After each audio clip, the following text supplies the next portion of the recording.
Nothing but blue skies.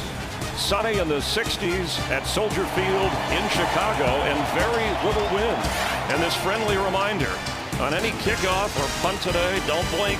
You might miss something big. The return specialists that you'll see have been impressive, from Leon Washington to, of course, Devin Hester. They are game changers. Danielle Manning set to return. The Bears won the toss and elected to receive. So Alindo Mare will kick off for Seattle. Chris, I don't know that I've been to a game where I've seen two teams that both had the return capabilities as these two. It's going to be a factor today. And it was brought up in the pregame. The Bears don't like it when other teams have stats better than they do in the return. Underway. Manning from his own end zone lets it bounce and go through. So after all that, we'll start out at the 20-yard line. Jay Cutler comes in. His 230 passing yards, that's what he averages as a Bear, our best in Chicago history. And Matt Forte coming off a career day running the football against Carolina. The ground game, over 200 yards, the best in 2 decades for Chicago. And the offensive line, it's a work in progress. Chris Williams back in. He's at left guard. We'll look at how they line up throughout the day. It's been remodeled. 4th different starting lineup on the offensive line this year for Chicago. Matt Forte in the backfield on 1st and 10 from the 20. Forte carries. Picks up maybe a yard. As for the Seattle defense up front, Kentwan Bomber starts for Brandon Mebane, who did not make the trip because of a calf injury. Chris Clemens, the guy you have to watch on the pass rush. 4 sacks and 11 quarterback hits. Lofa Tatupu runs the defense from the middle. And in the secondary, Lawyer Malloy leading the team in tackles. He'll turn 37 years old next month. So a 2nd and 9. 4 wide receivers in now for Cutler.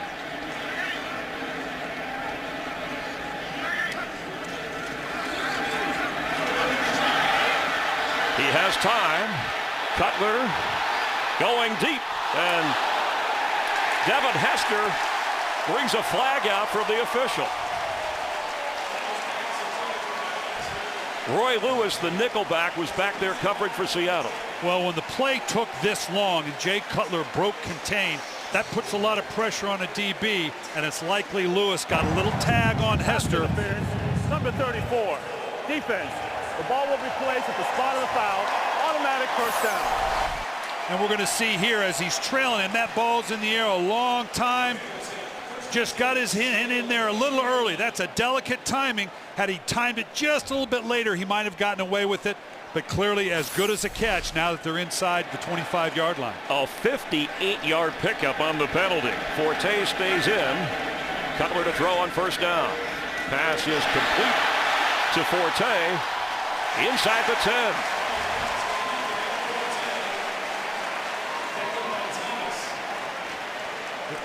Forte is multi-dimensional, and he's been huge for the Bears. You talked about the big rushing game last week, but the fact that he is so much a part of their offense in terms of both running the ball and catching the ball. You can see right here, this is a challenge for the Seahawks. They have not scored in the first quarter of a game, and when you're on the road, that can be lethal. And the Bears start fast. One of the top 5 teams when it comes to scoring in the opening quarter. So 1st and goal. That's Olsen, the tight end, in motion to the left side. Forte the carry. It'll be 2nd down goal. The whistle finally blows. Al Riveron, our referee today. Well, this is a shuffled offensive line. Now, I want you to keep up with me, Chris, because this gets complicated. Right guard Garza has gone to left guard, but he's hurt now. And in order to do that, Frank Omiel's gone to right tackle. But because Garza's hurt, they've had to take Chris Williams, put him at left guard. When Garza comes back, they're going to leave him at the right guard because Omiel now is left tackle. Got all that? Who's on first? What? No, he's the center. Actually, Oleg Krutz is the center, the one stable part on 2nd and goal. Let's see how that line does for Cutler. And the handoff to Forte, and he's going to be in for a touchdown.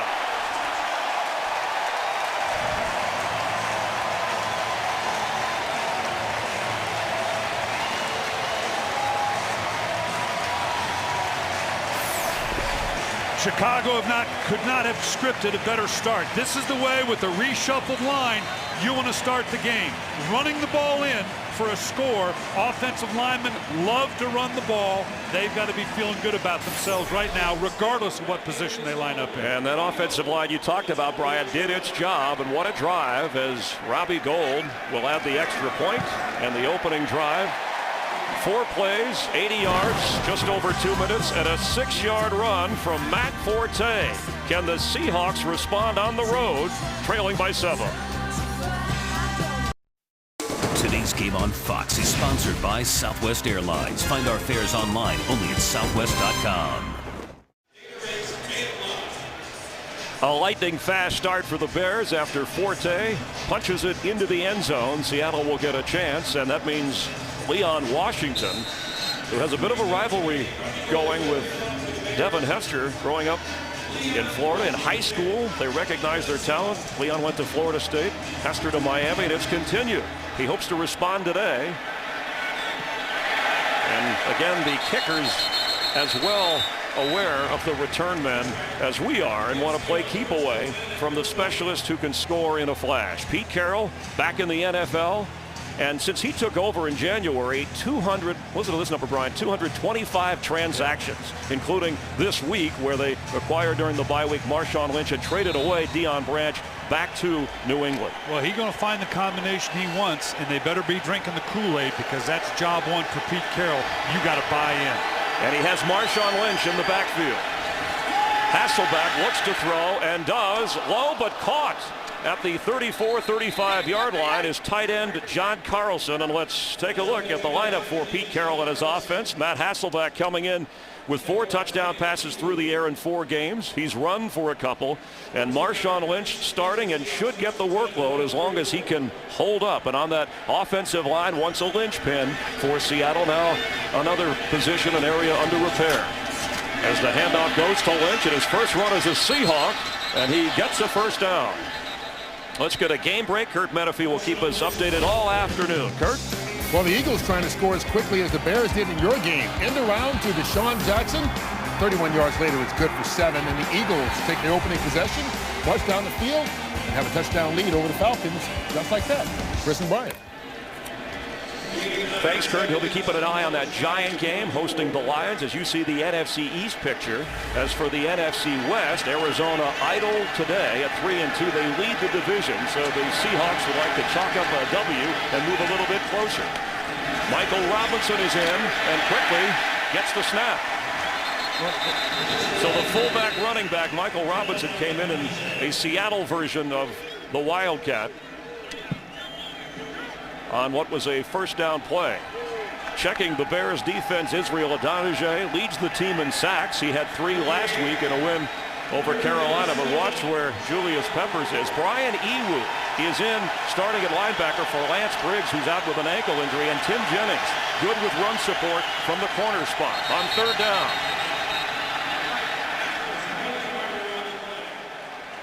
Looks like got Chicago to jump off sides, or were they drawn off? Ball start, number 77. Wow. Offense, 5-yard penalty, still there. Stacey Andrews guilty of the infraction. Just what you want on the road against the Chicago Bears. Go from 3rd and 1 to 3rd and 6. But this is one of the challenges, and Seattle has really struggled on the road, Chris. It's well documented. This is one of those things that can kill you. It's not a particularly loud stadium right now, but you can't turn a 3rd and 1 into 3rd and 6 with a procedure penalty.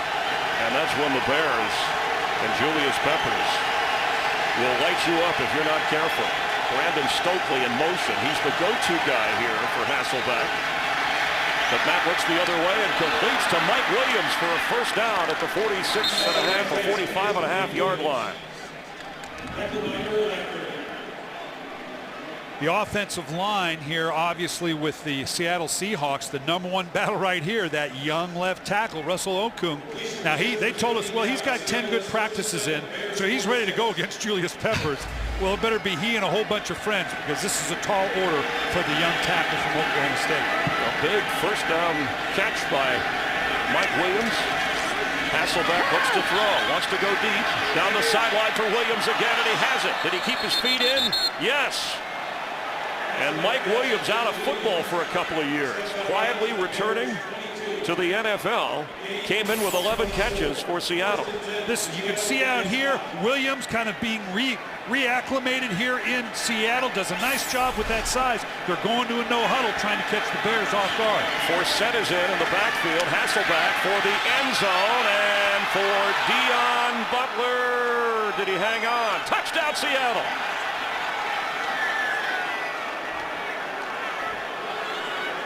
So the hurry up from Matt Hasselback.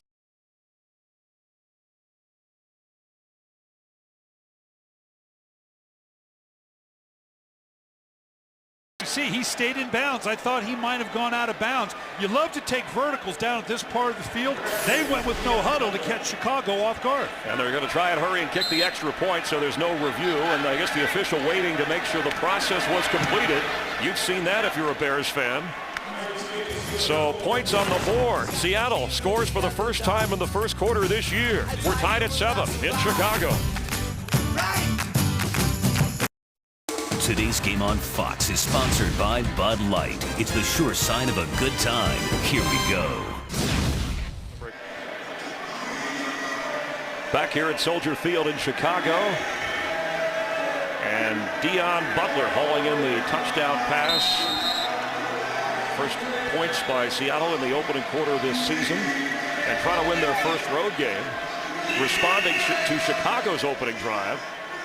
It's not windy at all. That was just probably a poor placement of the football. And Chris, I'm always talking about the emotional response a team can have, particularly on the road. What a great response by Seattle. They go from a 3rd and 1 to a 3rd and 6. They convert it, get a play down the field, and then come up with the big play in the end zone. Great emotional response on the road. No NFC West team this year traveling outside the division has won an 0-8 record. Seahawks hope to change that. Alinda Mare last time pinned him in the end zone. It is Manning who will be pinned again because he couldn't hold on to the football. So Chicago, where they started last time, from the 20, but Cutler marched him 80 yards for a touchdown. Let's see what they can do here. Today's game is sponsored by DirecTV. If you call yourself a sports fan, you've got to get DirecTV. By Lowe's. Lowe's, let's build something together. And by Pizza Hut. Your favorite plays deserve your favorite pizza. Your favorites, your Pizza Hut. After the Bears game here with the Seahawks, the NFL Sunday doubleheader continues with America's game of the week, the Cowboys and the Vikings. Both teams at 1-3. It almost takes on more meaning because where does the loser go? Randy Moss teaming up with Brett Favre. Randy has never lost to the Dallas Cowboys in his career. It's really a triple header. The NLCS, Phillies and Giants follows that.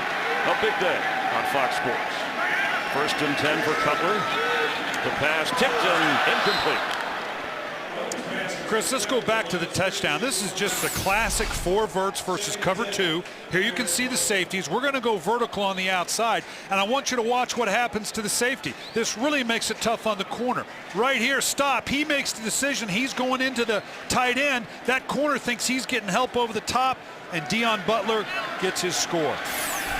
Talk about balance so far. 3 runs, 3 pass attempts. The big penalty is what set up Chicago the last time. As Forte carries, it'll be 3rd down and long.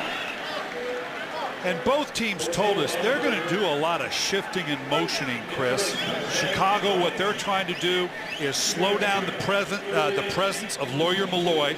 Watch number 36 for Seattle. He can tell you what the defense is on almost every snap. He comes down into the proverbial box, and they're going to move their formations around to make it difficult for him to pressure.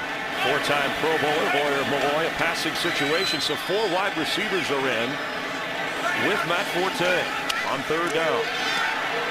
Pass is overthrown, and well, there was a chance to be intercepted. Marcus Trufant was back there covering, and good pressure on Jay Cutler, who told us he had the best week of practice with this Bears team, and there were no side effects, remaining effects from that concussion 2 weeks ago. And at the end, you know, you open up these edges on the tackle, it makes it very difficult, particularly with the young line. You see the presence there of Matt Forte. You know what? Jay Cutler's been cleared to go. You don't worry about it because he's got to be able to go. But after coming off a concussion, every hit you worry about. Maynard, a very good directional punter. And the rookie Golden Tate is running backwards and is going down.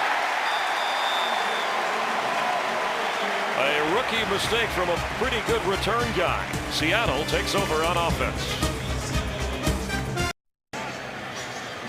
Chris, I want you to watch Brian Ewu here. Does a great job of maintaining contain. Golden Tate has no place to go. He keeps great leverage, forces him back inside. Had he gotten outside, he might have scored. Ewu in at starting linebacker for the injured Lance Briggs, so he's having a busy afternoon already. Hasselbeck, second possession on first down. Marshawn Lynch has some room. First down. And when we talked to him, he said, when I get into beast mode, look out. Yeah, now I want you to watch this. He is an inside zone runner, which leads everybody coming inside. He then jumps outside. They expect him to stay tackle to tackle, so when he bounces it outside, it's there for big gains. And Hasselbeck with a pick up the pace approach to the line. There is threatening pressure here. Hasselbeck 4 out of 4 so far.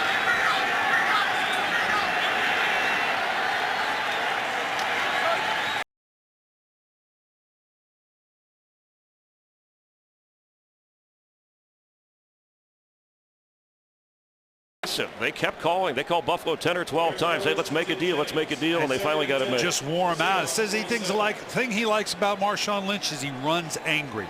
And you meet this very pleasant young man, but he has that attitude. Hey, why should I be the one getting hit? I'm going to hit these linebackers. Called it a fresh start. He's had back-to-back 1,000-yard seasons in his career, a former Pro Bowler.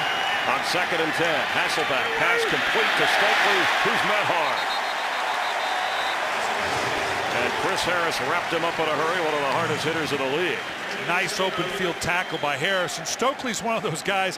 He's been here about a week and a half. Matt Hasselbeck says he's already my go-to guy. It's a very young group of receivers. Still learning what it is to be in the NFL. Brandon Stokely, we drafted him in Baltimore coming out.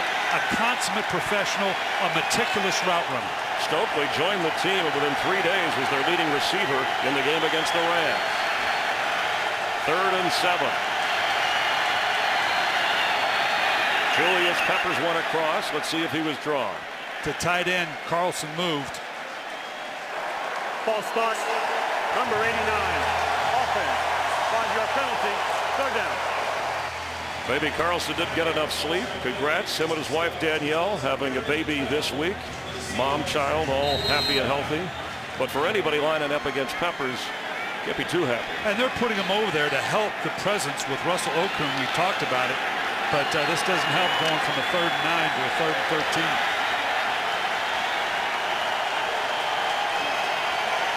Forsett is in as the 3rd down back.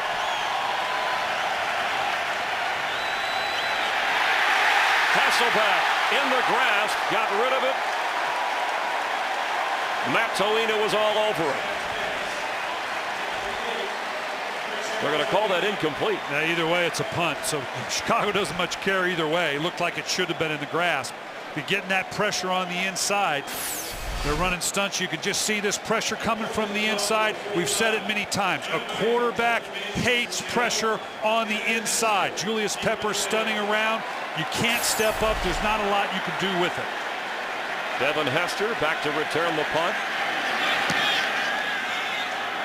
Looking into the sun and waving for the fair catch, and he hauls it in just beyond the 15-yard line. So the Bear defense does its job. Now Chicago takes over on offense.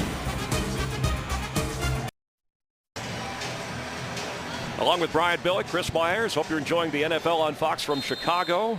This is a Bob Stenner production directed by Rich Dewey. And a little more offense than we might have expected to start things as Chicago scored on its opening drive. Then forced to punt. Now they'll start again behind Jay Cutler. And Chester Taylor in for Forte. On 1st and 10. Taylor has it. Gets across the 20-yard line.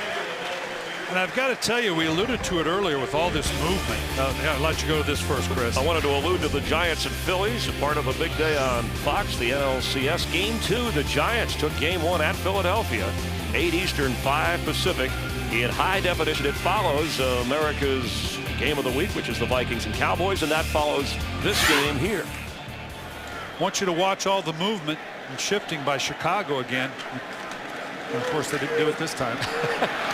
Taylor brought down in a hurry. Let's check back in with Kurt Menefee for a game break. Kurt? And once again, the Philadelphia Eagles scoring a touchdown. And once again, it's Deshaun Jackson. Ran one in from 31 out, caught one from 34 out. Philadelphia on top of Atlanta already, 14-0. Chris and Brian.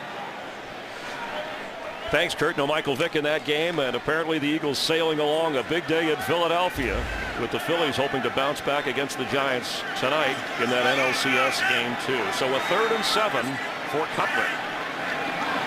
Earl Bennett moves to the left side. Pressure. And Cutler goes down. He never saw the blitz coming. That's Roy Lewis, the nickelback, who earlier was flagged for pass interference. And Lewis comes from the top of the screen. Again, they're shifting, they're moving. They put the tight end strong, then weak, and now you don't. That's the tough thing when you shift this much. Jay Cutler's got to assume everybody's picked up. He had no idea he was coming scot-free off that weak side. Sometimes all that moving and shifting can cost you. So Maynard from his own end zone.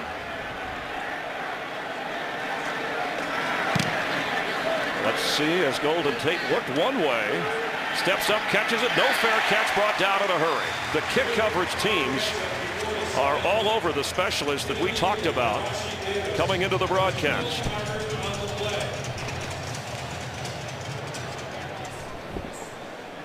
There's a flag on the field.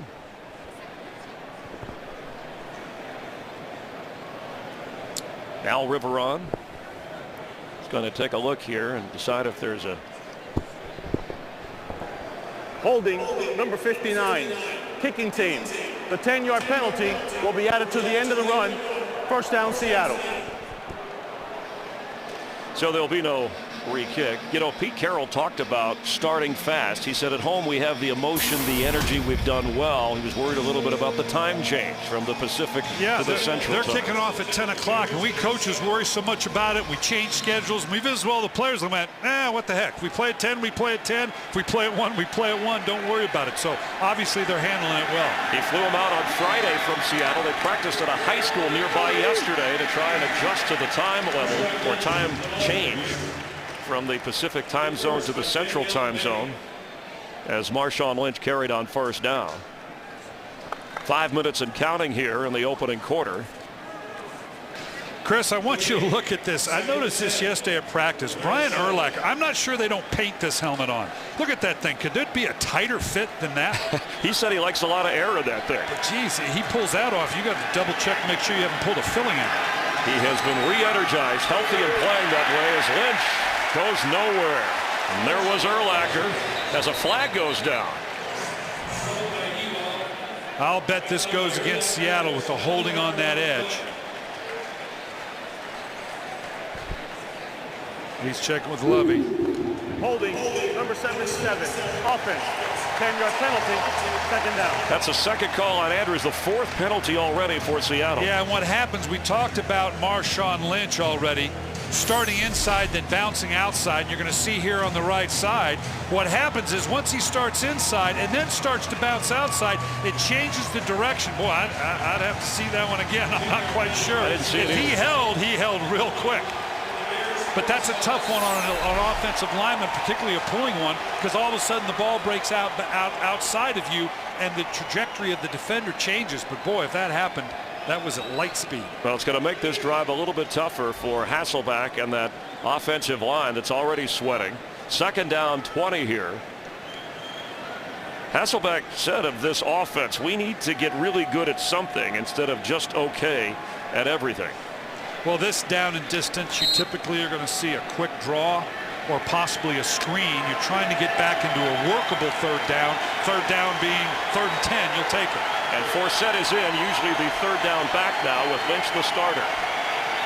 Hasselbeck has it, throws, and Stokely spins around, makes a catch, and cuts into that yardage, so it will be third down. Yeah, he faked the quick draw action we talked about. The Bears get paid too. They step up to go ahead and try to affect it, and now they come back into Stokely. So we've already seen Stokely is a go-to guy here on this left side. There's no help for Okung. You gotta be impressed with this young man, because he did that one strictly one-on-one. The first-round pick out of Oklahoma State hanging with Peppers. 3rd and 11. Time for Hasselback. Pass into coverage and incomplete. It was intended for Carlson, but Urlacher was back there. Well, this is a good exchange for Chicago after the penalty on the kick. Backed them up a little bit, gave Seattle great field position.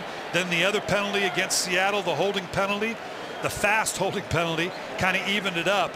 And this Bear defense won this series because Seattle was in a great position to take advantage of the field position. Seahawks don't even get a field goal attempt. Instead, John Ryan will be back to punt to Devin Hester. Again, looking into the sun, standing at his own 10. And he's just going to wave it off.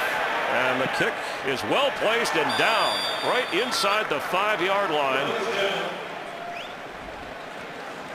where the Bears offense will take over. Hey, there's a new way to play fantasy football, and everybody is involved in fantasy football, even some of the players. So make real-time substitutions in a 20-minute fast-paced game. New games will start every 15 minutes, and you can play right now at foxsports.com/live. You play fantasy football? I'm a fan, yes. In fact, I called you for tips, if you remember. No, yeah, I did you a lot of good, didn't I? The players you told me so far not so good. As Cutler gets the helmet on first down with Matt Forte in the backfield. Sacked the last time he went back to pass. This time he carries. And Mike Martz told you, Brian, coming off the concussion, Jay Cutler, we won't do anything special. I want you to talk about that in a moment, but we welcome Carissa Thompson from down on the field. Hi, Carissa. Hi, guys. Well, a lot of instruction from offensive line coach Mike Tyson. You know, you mentioned all of those different adjustments, especially on that young right side, but you got to think about it this way, too. Those changes also are going to affect the running backs and Jay Cutler. After that last series, Chester Taylor and Matt Forte and Jay Cutler all got involved in that offensive line discussion to try to see if they can't all work together to make those adjustments, gentlemen. Thanks, Carissa. Now 3 tight ends. You saw Mike Tice, former head coach, the offensive line coach here in Chicago, and Cutler from his own end zone. It's into coverage, incomplete. And you were told that we won't do anything special in terms of the protection. If Cutler's in there, he's our quarterback. Yeah, you know, everybody's wondering, do you change the game plan? Do you run more? Do you protect more? And everybody made the point, rightfully so. Look, he's been cleared to go. If he's not cleared to go, then we won't put him in. We've got to run our normal game plan, and that's what they're doing here. It's just to see they're doing a lot of shifting in motion. That puts a lot of pressure on a guy that's been out for 2 weeks. So far, they've been very good at it with no procedure penalties. Cutler said again, a great week of practice. He's 1 out of 4, but Seattle has applied pressure. 4 wide receivers now for Chicago on 3rd and 9. Cutler in the air and incomplete. No flags. Well, I thought we were going to get a flag there. Looks like they got a handful of cloth, but they didn't throw it. Looked like they had a hold of it. There is a flag back at the goal line area. That would probably indicate holding on the Bears.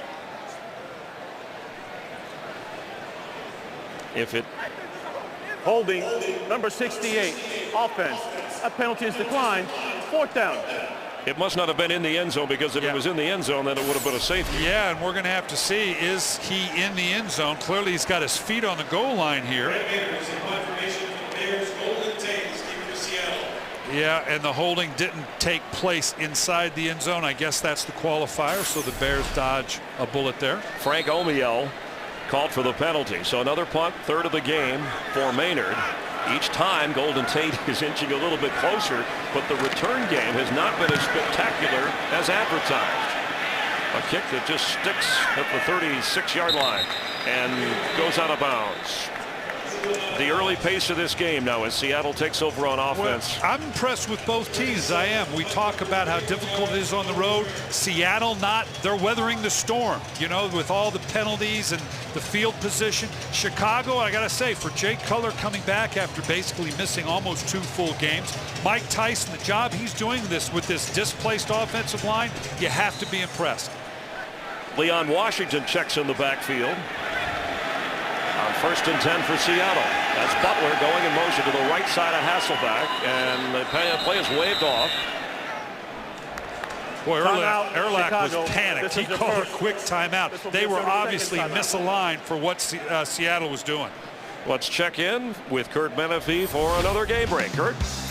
Green Bay's Aaron Rodgers with the longest completion of his young career, hooking up with Greg Jennings, who just outruns everybody. 86 yards on the score, and the Packers retake the lead as they get ready to start the second quarter in Green Bay, 10-7 over the Dolphins. Chris and Brian. Yeah, the NFC North, very interesting. Greg Jennings with a very slow start, but now with Jermichael Finley out, I got a feeling Aaron Rodgers is going to find Greg Jennings a great deal. There was some question about Rodgers and a concussion. He's playing this week. Of course, Jay Cutler sat out last week, and the Bears said not only did they clear him, but an independent specialist cleared Cutler. Which everybody has to do now. It has to go through an independent source before the player can get back on the field. After the Bear timeout, they have 2 remaining on 1st down for Seattle. Hasselbeck, quick pass. Oh, and Mike Williams was there, but the coverage as he went low to get the football was Tim Jennings, who's really there for more run support, was right with Williams, who stands about 6'5". And Jennings is only 5'8". Well, Lovie Smith, who along with Rod Marinelli kind of coordinates this defense, they know they're facing a veteran quarterback in Matt Hasselbeck. You can't stand pat. You have to do a lot of different things against a veteran like Matt Hasselbeck. Hasselbeck 6 out of 10. It's 2nd and 10. Lynch. And running hard. There's that beast mode he talked about. Boy, he is a strong runner. That had nothing written all over it, and he just beasted his way down to a convertible 3rd and medium. You know, the difference between being 3rd and 4 and 3rd and 9, it's almost doubles the percentage. Look at this. He just fights through these. That's a lot of bodies there. That's a huge little gain for Seattle that puts them in a much more convertible 3rd down. And they are in field goal range if they don't lose anything here on 3rd down. Bears are showing pressure. They got a whole bunch of folks jammed up here in the line. Let's see if they drop out or come. They came. Quick pass. Mike Williams, 1st down. And Charles Tillman held on to the big guy. Mike Williams, they're moving around from side to side as Seattle moves deeper into Bear territory, a 12-yard pickup. Mike Williams is 6'5", 240 pounds. He's a couple Big Macs from being a tight end here, but particularly with pressure and a matchup with the corners, this is just the big target you need for a situation like that. Former #1 pick, called a bust, out of the game for a while, trying to revive his career in Seattle. Pete Carroll giving him a chance. Quick pass is complete to Butler. And Dion Butler near another Seattle 1st down. Seattle gave us the impression that they were going to run and pound away, and they've mixed the run and pass nicely. Well, and that's a personality in and of itself. I accused them of being Sybil, but right now they kind of, whatever voice they're hearing in their head, it's a good one because they've got the nice balance between a physical punishing Marshawn Lynch and now the things they're doing on the outside with the receivers. Jeremy Bates, the offensive coordinator, helping to put the imprint on that personality for Pete Carroll's offense. 1st down after an 11-yard pickup. 1st quarter winding down. Marshawn Lynch hurdling and goes down. It'll be 2nd down and goal. The Bears scored first on their opening drive. Matt Hasselbeck answered with a touchdown pass to Dion Butler. And Bates and Hasselbeck trying to get into the end zone or get some points here. That is the end of the 1st quarter with the Seahawks and Bears tied at 7. Fox NFL Sunday continues from Soldier Field in Chicago in just a moment.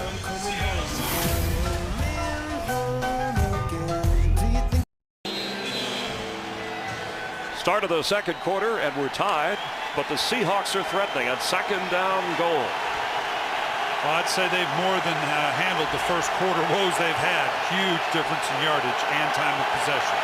4 wide receivers, 4 set in the backfield. Hasselbeck, quick pass, and incomplete for Mike Williams. That was not near the mark, so it'll be 3rd and goal. Yeah, that's a tough pass to get out of your hand quickly when you're going from gun. Typically in the gun, you tend not to do quick steps. This is just a one step to the out, or excuse me, even further outside Williams. That is tough to get it out of your hands quickly. Especially when it's a big target like Mike Williams. So the Bear defense with the crowd getting into it. On the spot, 3rd and goal. Forsett. Justin Forsett is in for a touchdown. What a 3rd down call, and Julius Peppers slow to get up at the 5-yard line. Well, those kind of calls very rarely work for a touchdown. Boy, but it sure did here, and it was just a matter. They had bodies on it, but it got to be a rugby match in the middle, and Seattle won the scrum on that one. Look at this. You can see they're configured here, and now there's a whole bunch of bodies rallying to it. We got hats on him, but now they're just pushing and shoving. Okung's going to score with his man and the ball carrier all in one. Russell Okung is doing an excellent job at that tackle spot. First carry and a touchdown produced in this game for Justin Forsett, giving up his starting job to Marshawn Lynch, his former teammate at Cal. Today's game is sponsored by Coors Light, the new Silver Bullet aluminum pint from Coors Light, official beer sponsor of the NFL, by Dish Network, and by the new Ford Edge. The world has never seen a crossover quite like this. Hope you're enjoying another NFL on Fox Sunday. The Seahawks are, as Justin Forsett gets his first rushing touchdown of the year, and Marshawn Lynch, who was a bit ahead of him at Cal, they're good buddies. In fact, Lynch was in the wedding party for Forsett, and Forsett went into Pete Carroll. You saw him just come by, and when the trade possibility existed, said, let's deal for this guy. If I have to give up some carries, I will. He can help us win. The epitome of teamwork there as Alinda Mare kicks off to Danielle Manning. This time he's going to bring it out. And Manning stops short of the 20-yard line again. The excellent special teams play as Jay Cutler comes in, and he said he expected pressure from Seattle coming off the concussion and certainly with the reworked offensive line. Yeah, and they haven't gotten any continuity yet. They thought they could run the ball. They thought they could protect, and boy, they just want to stay away from this nightmare. The thing about this New York game, in the first 9 pressures, 8 of them that got home did so with just a 4-man rush. They didn't have to bring DBs. They didn't even stunt much. It was just simple 4-man rush that got to them. 9 sacks in the first half. We had a penalty here. And some timeout by Seattle. This is their first. Okay. Correction, that was a 30-second timeout. A Seattle timeout. I wanted to go back to what Cutler was saying. He was foggy and dizzy in that second quarter. He felt fine this week, but 9 sacks in the first half, and that forced Mike Martz and the Bears to make some adjustments on their offensive line. It's a Fox NFL Sunday doubleheader. If you throw in baseball, we'll call it a tripleheader. America's Game of the Week, Cowboys and Vikings coming up after this. And Brett Favre will open with Randy Moss. Apparently the two went in on their own Tuesday night to look at game film and go over some things to try and spark the 1-3 Vikings. Dallas in the same boat. Here, Seattle trying to win its 3rd game of the season. The Bears trying to go to 5-1, but so far a slow start for Jay Cutler, just 1 out of 5. Biggest play was a penalty, a pass interference penalty on the Seattle defense. Chester Taylor on the left side as a receiver. Cutler goes to the right side off of Olsen's hands and incomplete. Let's check in with Carissa Thompson. Well, an update, guys. Seahawks are without a member of their secondary. Cornerback Kelly Jennings is out with a pulled right hamstring. He's walking around on the sidelines with some ice on it. They'll take a closer look at halftime. Walter Thurman will be his replacement. All right, so thank you, Carissa. Roy Lewis, the nickelback. If you're Cutler, if you're Martz, and you see that, do you attack the rookie from Oregon? We said in the open, this is the 2nd worst pass defense in the NFL. They're down a man. I don't know how you not go after it, but they do want to keep a running profile as well. Taylor stays in on 2nd and 10.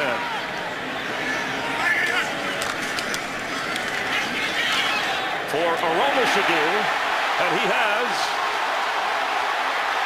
a big gain down to the 46-yard line, and they picked on Walter Thurman. Devin Aromashodu went right to that area. Well, Roma should do is kind of the forgotten man coming into the season. Here you're just going to see him motioning in and coming across. Cutler looking down the field for something more vertical. Hesitated, and then just came off to the shallow crossing route. They went after the right guy. Well, Roma should do kind of the forgotten man coming into the season. Had a great final half of the season last year and really hasn't shown up much thus far. That was obviously a big play for him here. Jay Cutler told us after Friday's practice that what Roma should do is working his way back into the lineup more and more, almost forcing us to look his way. That's Earl Bennett in motion on first down. And Cutler avoids the rush, completes the pass. It's Bennett.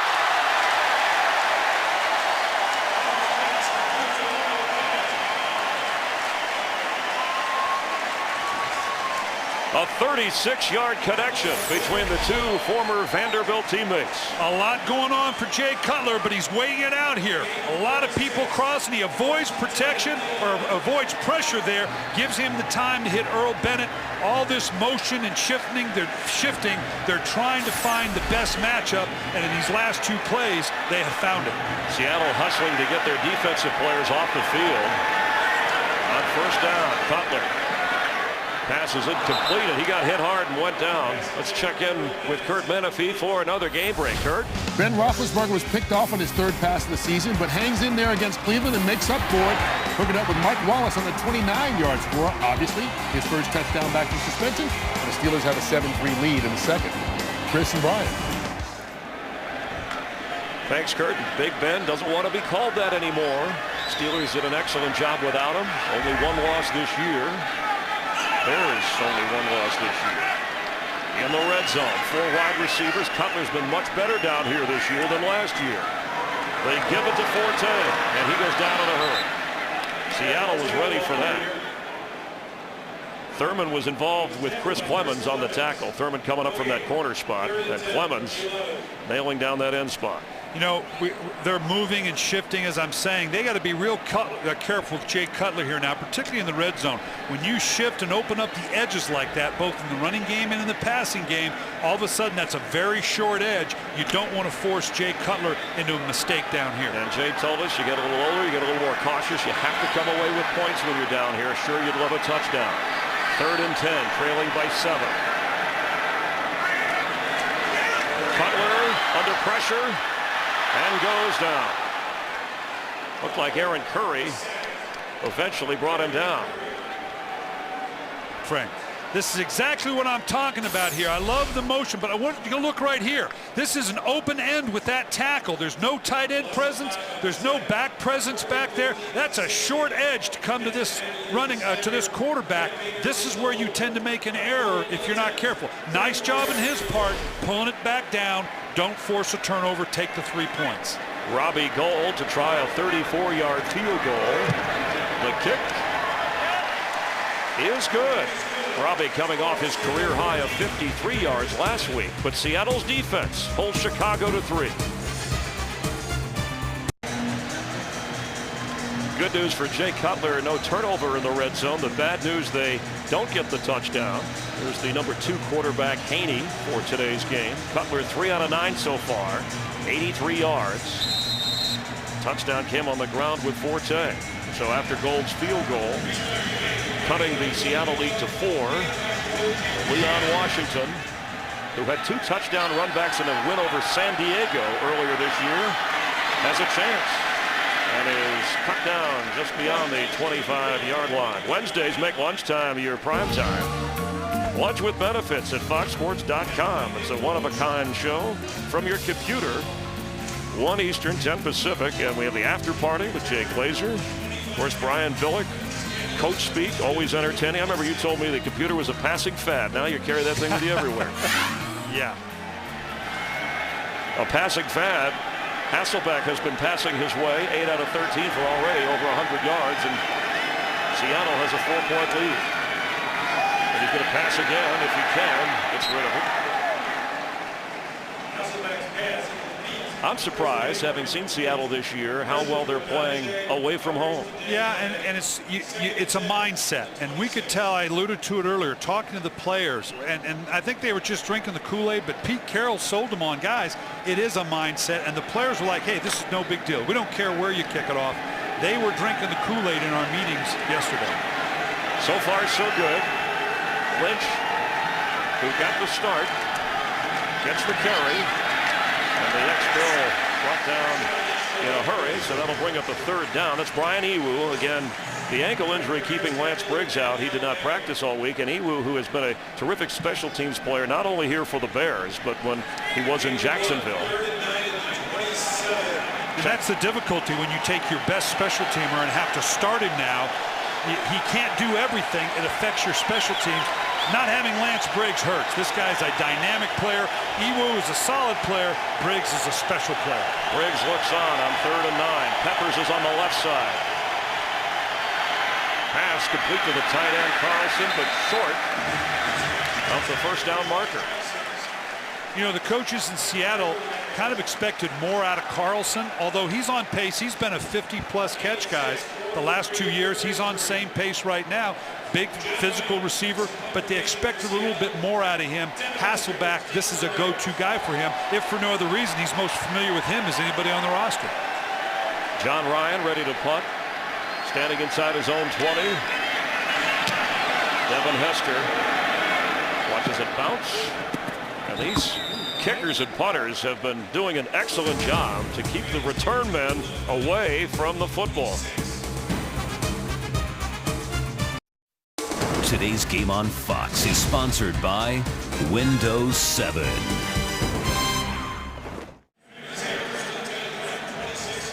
Glad to have you with us. The Seahawks, along with the Bears, trying to silence the skeptics who said, yeah, you've won games, but how good are you really? Jay Cutler hopes to get Chicago to its 5th win of the year, trailing 14-10. Screen to Forte. And look at Matt Forte go to the 45 and then some. Lawyer Malloy made the stop. Well, the screen game has been huge for Chicago. Just watch the way these linemen are going to work out in front of the screen. They let that rush come through, and now they slip it out to Matt Forte with a whole bunch of folks behind him. They cranked off an 80-yarder in that opening game. I was here for that game. This is a huge part of their offense. And maybe a way to help settle Jay Cutler. Out last week with a concussion. Has been hit hard today. Has yet to really find his rhythm. He has plenty of time, and he's going to keep it and go out of bounds at midfield. Let's check in for another game break. We'll keep you informed with everything that's going on. Here's Kurt Menefee. Keeping an eye on the NFC West, the Rams. Sam Bradford hooking up with Denario Alexander. 38 yards for the score, his first NFL touchdown. St. Louis leading San Diego 10-0. Chris and Brian, how about Bradford being the #1 overall pick? Denario Alexander, an undrafted free agent. And the fact that they can work together and have success. And of course, Seattle knows what it's like playing the Rams in St. Louis. That was a tough road loss for them. But at the end of the day, Bradford is going to buy. Yeah, you think so? Yeah, given the difference in contracts. He'll make a few more bucks. Yeah. 2nd and 5 for Cutler. He's going deep down the sideline for Knox, and it's tipped, and he had a shot at it, but it went by him. Boy, there was a lot of hand fighting going on down there. That ball did tip up a little bit. Knox, you can see here, that's just a lot of bodies here. This thing tips up. I don't know if Knox gave up on it or didn't see it bounce. Stay with it, keep going. Boy, that would have been a fun one for him had he stepped back underneath that one. Now, you are looking back into the sun from that angle, but to have those two receivers that close together. Yeah, no, that had to be a mix-up, and Jay Cutler's thrown up a prey. There's the sun that we talked about as far as the angle. Well, then you just catch the dark spot. Use your sunglasses. Chicago 0 for 4 on 3rd down. Worst in the league coming in that department. And it's going to get worse. Tatupu tips it incomplete. Another punt for Chicago. Seattle is weathering the storm. I'm impressed. The way this game has gone, it would be real easy. Again, they have no reference frame to do well on the road. I think they're handling it very, very well. Excellent defense as Golden Tate is ready for the bunt. Could Jay Cutler be a little shell-shocked? Well, no, I think they're opening up those edges. They're putting a lot of pressure on him. They thought they could run the ball. They really haven't attempted a whole lot of runs thus far. So Maynard's kick, again, an excellent directional kicker, and looking into that sun, the ball is not returnable. So Seattle will start at a hole, but they have a 4-point lead here at Soldier Field.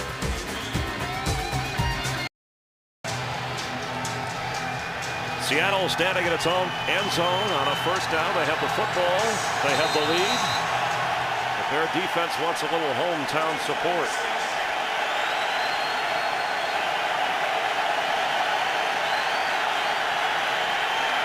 Marshawn Lynch across the 10-yard line and made something happen. And the addition, his 8th carry of the game. What does that do for a Chicago defense preparing for this Seattle offense? Well, obviously, anytime you can run the ball, and Pete Carroll, you could tell when we visited with him yesterday, he was excited about having Marshawn Lynch because they were missing that physical aspect between the tackles. Forsett is more of a flash guy outside. Obviously, Lynch is a pounding between the tackles, and they're loving it right now.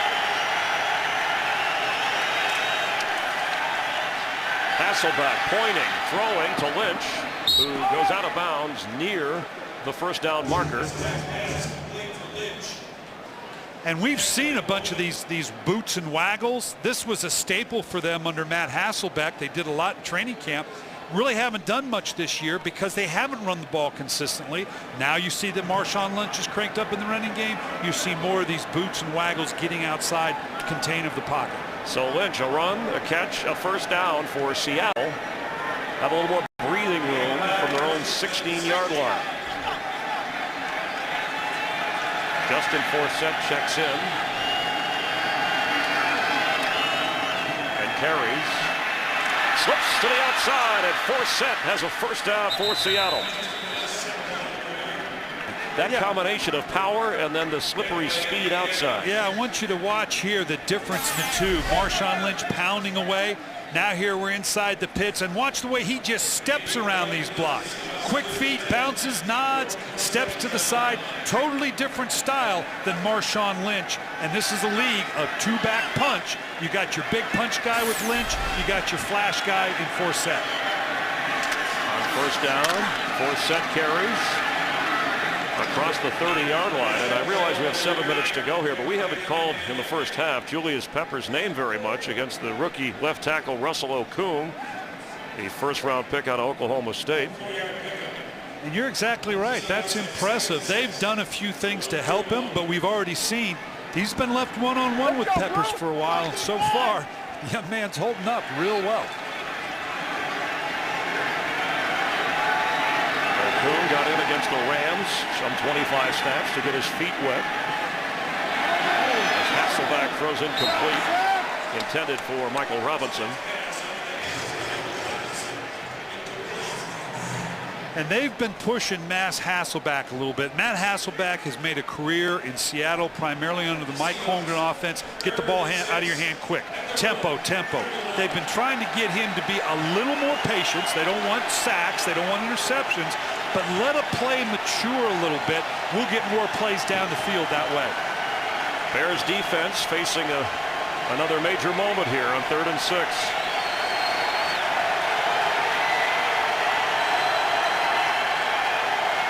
Pressure. Picked up.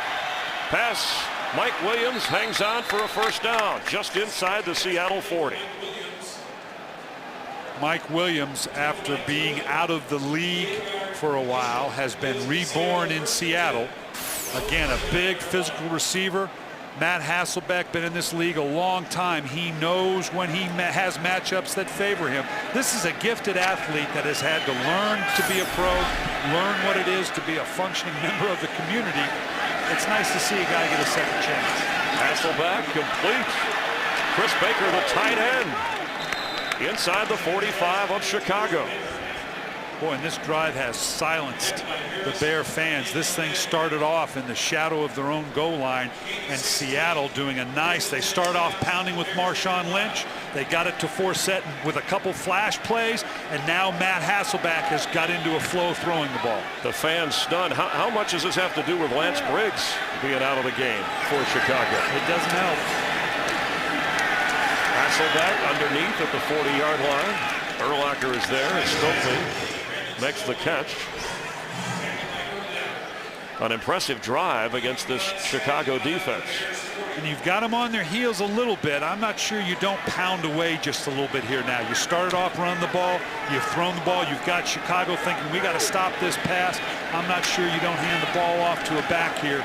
Get downhill. 9th play of the drive.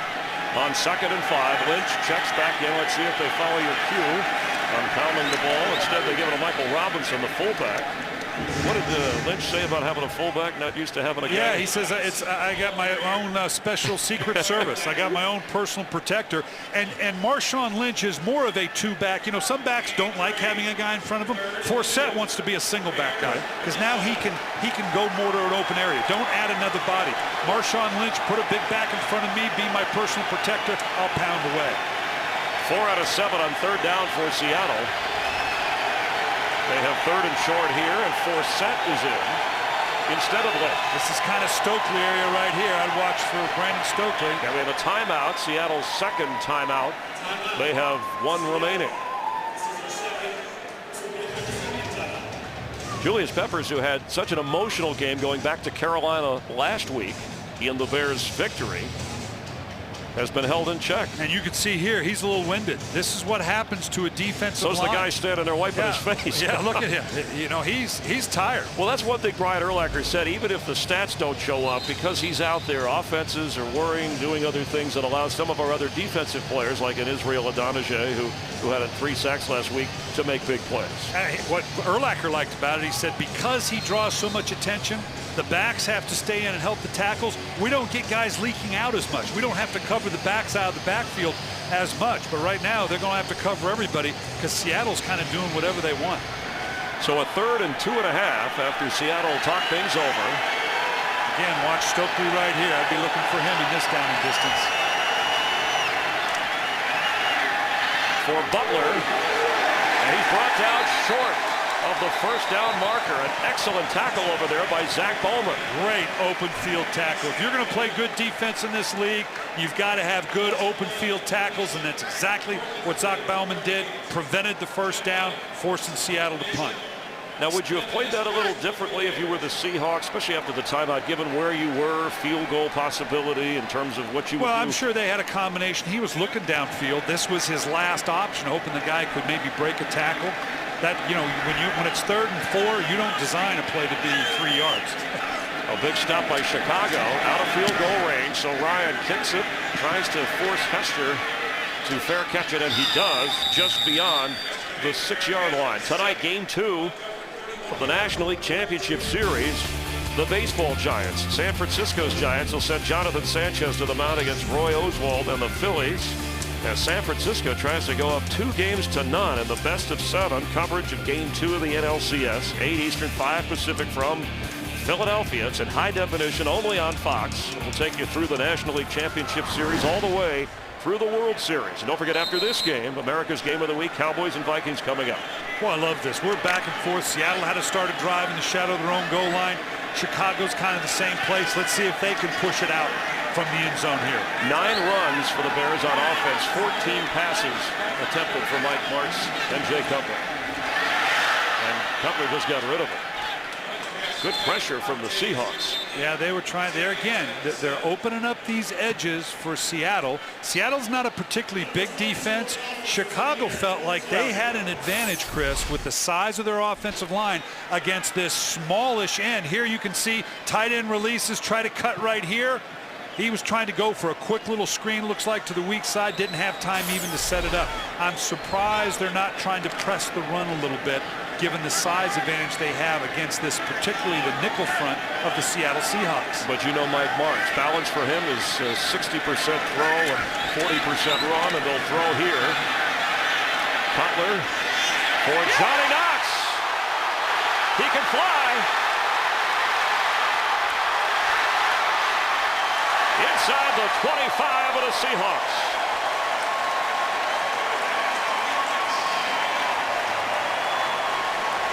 Nice job of Jay Cutler stepping up in the pocket. They're trying to tempo it here. Johnny Knox and Devin Hester, maybe the fastest combination receivers in the National Football League. Nice job selling the post. Now, did he step on that sideline? They're trying to get up to the ball quickly. Chicago is. Nice play before it gets challenged. Here comes the challenge flag. Yeah, they were right there on top of it. Chicago tried to hustle up and get this thing out. Jay's a little frustrated right now. He wanted to get to the line right now to get a snap off to not give Pete Carroll a chance to get that flag out. Pete Carroll, 2 out of 2 in challenges. Seattle is challenging the ruling on the play that the player stepped out of bounds prior to when the whistle was blown. Al Riveron will review, and we'll take a closer look to see if Pete can go 3 for 3 in the challenge department. You're watching the NFL on Fox.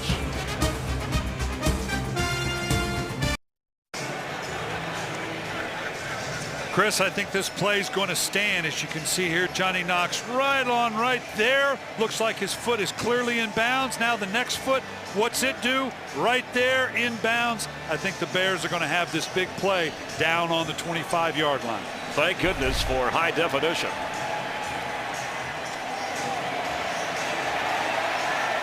Well, Pete Carroll, you know, a 2 for 2 now, or 3 for 3. Here now they're going to lose now that they've lost, if indeed it's what we see here. I don't know what the official sees. I wasn't very good at this.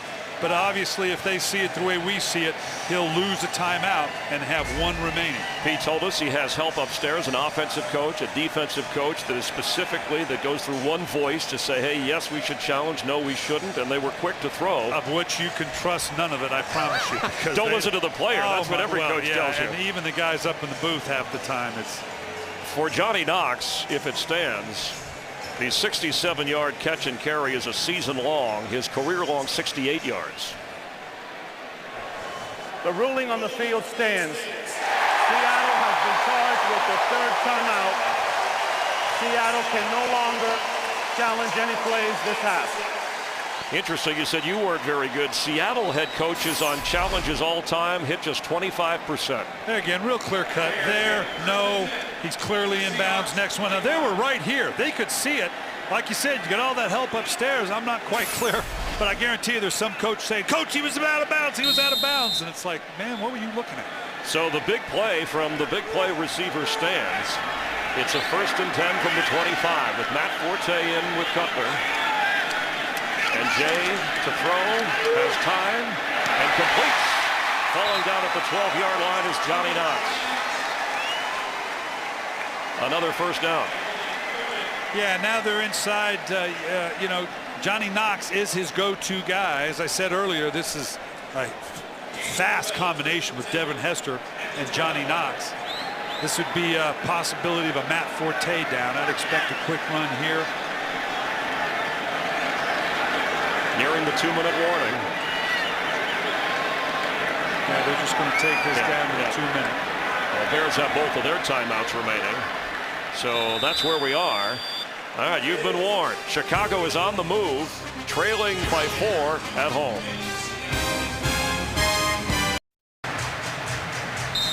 Well, we question whether Mike Martz would run it or not. And you can see right here, he's sticking with the pass, but with those numbers, you really can't falter right now. But come on, give me a run here, Mike. This drive, all 3 plays have been pass plays. Here comes another one, and Cutler can get it off. And almost intercepted twice by the Seahawks in the end zone. Went through the hands of Walter Thurman, the corner who came in when Jennings went out with a hamstring injury, and Earl Thomas, the rookie safety, back there as well. Boy, that's just he thought he could maybe get it over the top, but that's an awful flat throw with a whole bunch of white jerseys looking at you. Again, we talked about it earlier. Don't turn the ball over down here. It's a 4-point game. You want a touchdown, but don't give up the 3 points. So now 2nd and 10.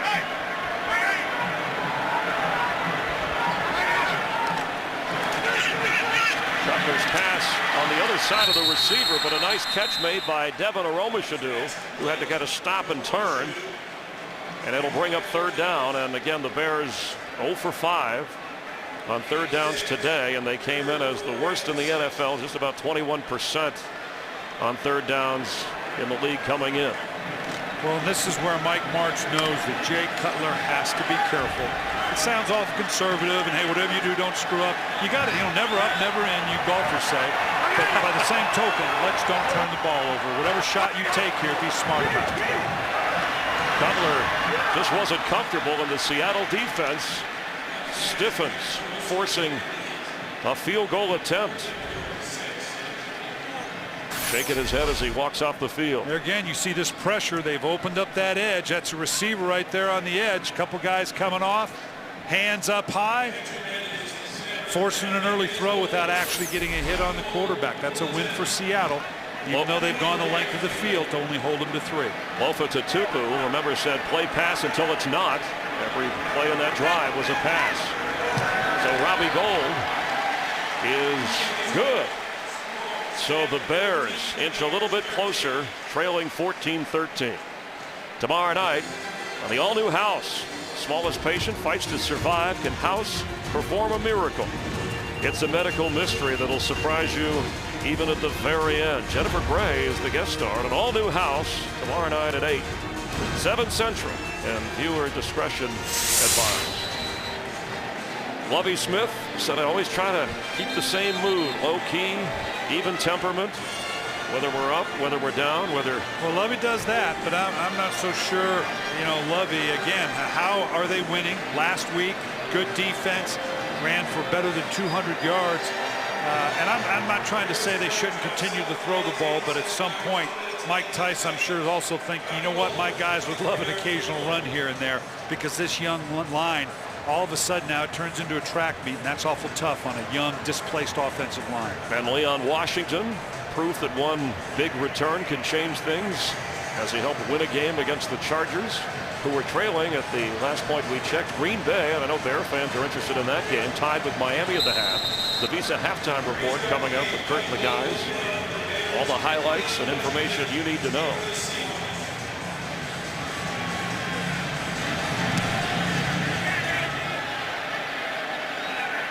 Washington going to have to come across the field. And is trapped inside the 15. Terrific special teams play from Corey Graham to keep Washington in check. Seattle starting in the hole once again with a 1-point lead. Couple things here now. No timeouts by the Seahawks, but you got two timeouts over here. Didn't draw that circle very well, but 2 timeouts by Chicago. If Seattle chooses not to do anything here, we might see Chicago use a timeout. They could get decent field position if they work the timeouts right.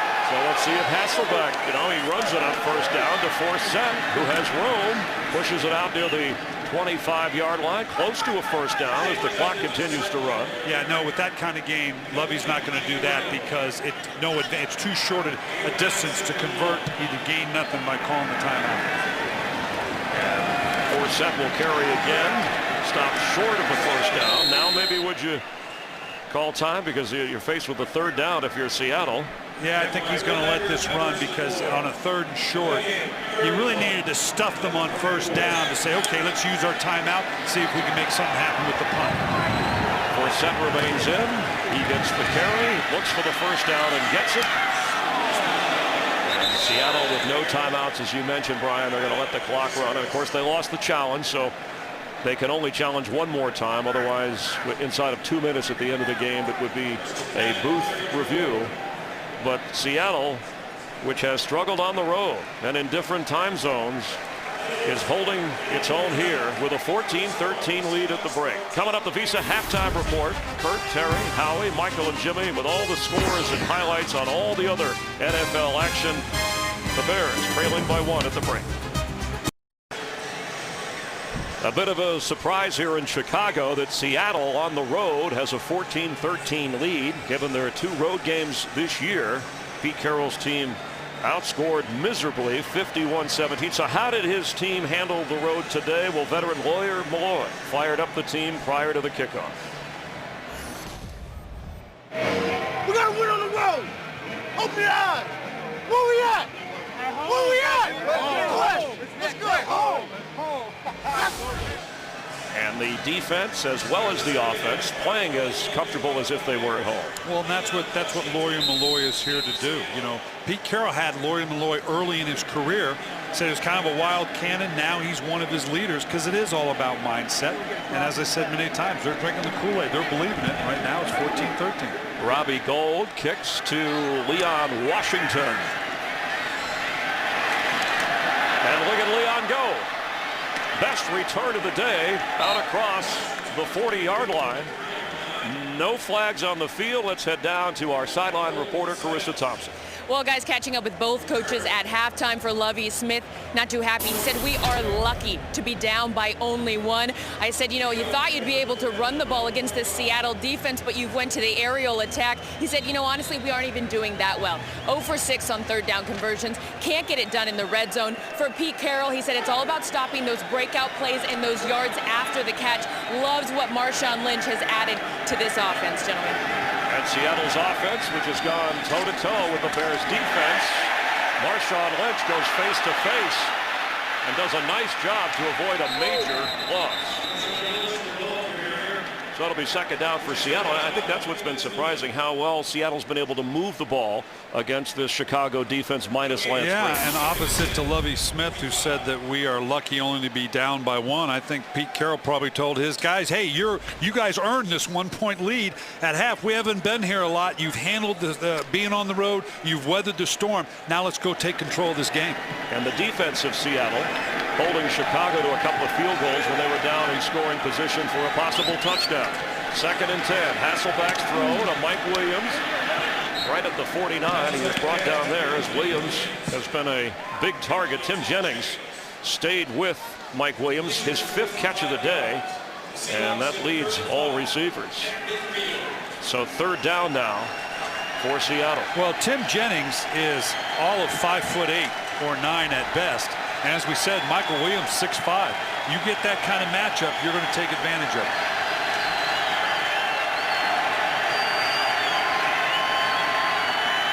Back to Williams. They took advantage against Tillman on the other side for a first down catch. And looks like Stokely is. Well, I don't know if it's Jeremy Bates dialing up right or whether it's Matt Hasselbeck, but right now they're dialing up these quick passes at just the right time, because every time that Chicago steps up on the line of scrimmage and brings inside pressure, they seem to be getting the ball out of their hand quickly with these quick throws. Jeremy Bates, who helped Jay Cutler arrive on the pro level, blending well here with Hasselbeck. Pass in and out of the hands and was hanging in the air, and Carlson should have had it. Yeah, I'm not sure Danielle Manning didn't get a hand on this. The ball was just a little bit behind Carlson. Good pressure on Matt Hasselbeck. You can see here, Danielle Manning gets there. Don't give up on the play. Nope, I thought maybe he got his hands in there. That's just a drop by Carlson. So second down and 10 for Hasselbeck. Lynch, the starter. Marshawn, since being acquired from Buffalo. Justin Forsett is in there now. He's been the third down back much of the day. On second down, Hasselbeck down the sideline and trying to connect with Golden Tate. It'll be third down.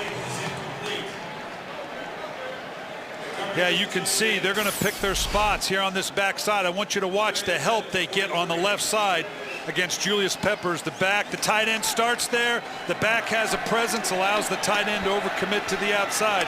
They are changing it up not to let Julius Peppers get started. So far, he really hasn't been much of a factor. Seattle wants to take advantage of excellent field position again on third and 10. Washington and Forsett are in. Hasselbeck dumps it off, just does get it to Washington, but it'll be fourth down. And Julius Peppers is lying down at midfield, being helped up by his teammates. Peppers has not been a noticeable force. No matter what here, now you got Oku, you see Forsett looking inside, probably needed to help out on the outside a little bit. That's just a lot of stunts coming in there. Finally, the pressure getting home on Matt Hasselbeck and affecting his ability to deliver. So a missed opportunity for Seattle, and looking into the sun is Hester. Fair catch at the 10-yard line. Jay Cutler, 7 out of 18, 188 yards in the first half, takes over here in the third quarter.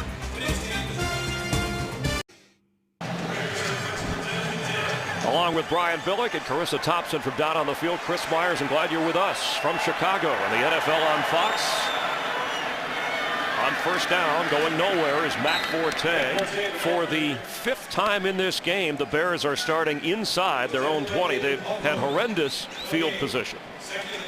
This is kind of unique. I want you to see here where Mike Martz is. He's all the way opposite of where his offense is. You don't see this very often. He wants this view of the defense so he can better help his quarterback. He relays the plays to the quarterback coach who's closer to the offense to get it in. But he typically will position himself in this unique angle to get a broader view of the defense. It's a guy always looking for an angle on 2nd and 10. Cutler goes down, and the ball looked like it's a safety in the end zone. He held onto the football, but Seattle gets 2. And it was a tough hit. And again, from the backside, Jay Cutler gets hit as though he did not anticipate coming off this backside. You're going to see here up at the top, the DB is coming. The tight end releases. The tackle's inside looking for the tackle. He had no clue that that was coming. And Jordan Babineau from the safety spot delivered the hit. It's 2 points for the Seahawks, who add to their lead.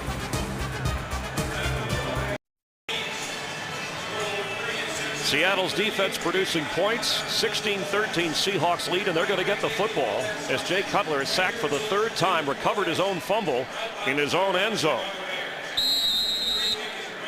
So Brad Maynard will punt to Golden Tate.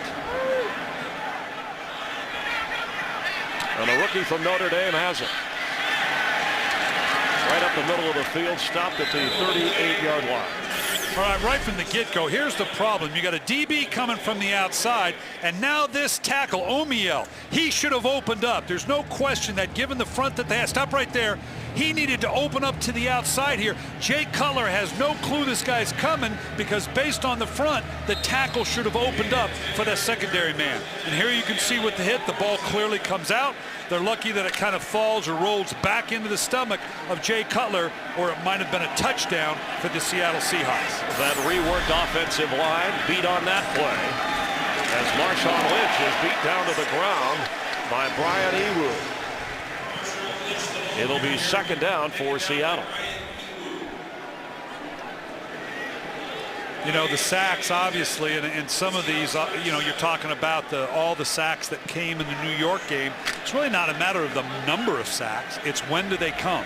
And obviously that being a key one backed up on your own goal line. Jay Cutler has to be tough to throw and take the hits that he does. Hasselbeck to Lynch, who slips out of a tackle of Urlacher and goes out of bounds. It'll be 3rd down. Boy, you have to be impressed with Marshawn Lynch. He has saved them from a couple of 2nd and 3rd and longs just by his physicality of getting it back into a manageable distance. This easily could have been 3rd and 15 instead of 3rd and 11. It's a kind of game the Bears defense will have to make a play. Lovie Smith's teams have led the NFL in takeaways since he took over as head coach. They led the league coming into today. They could use one here. Forsett goes way to the right. And Hasselbeck just tries to get rid of it.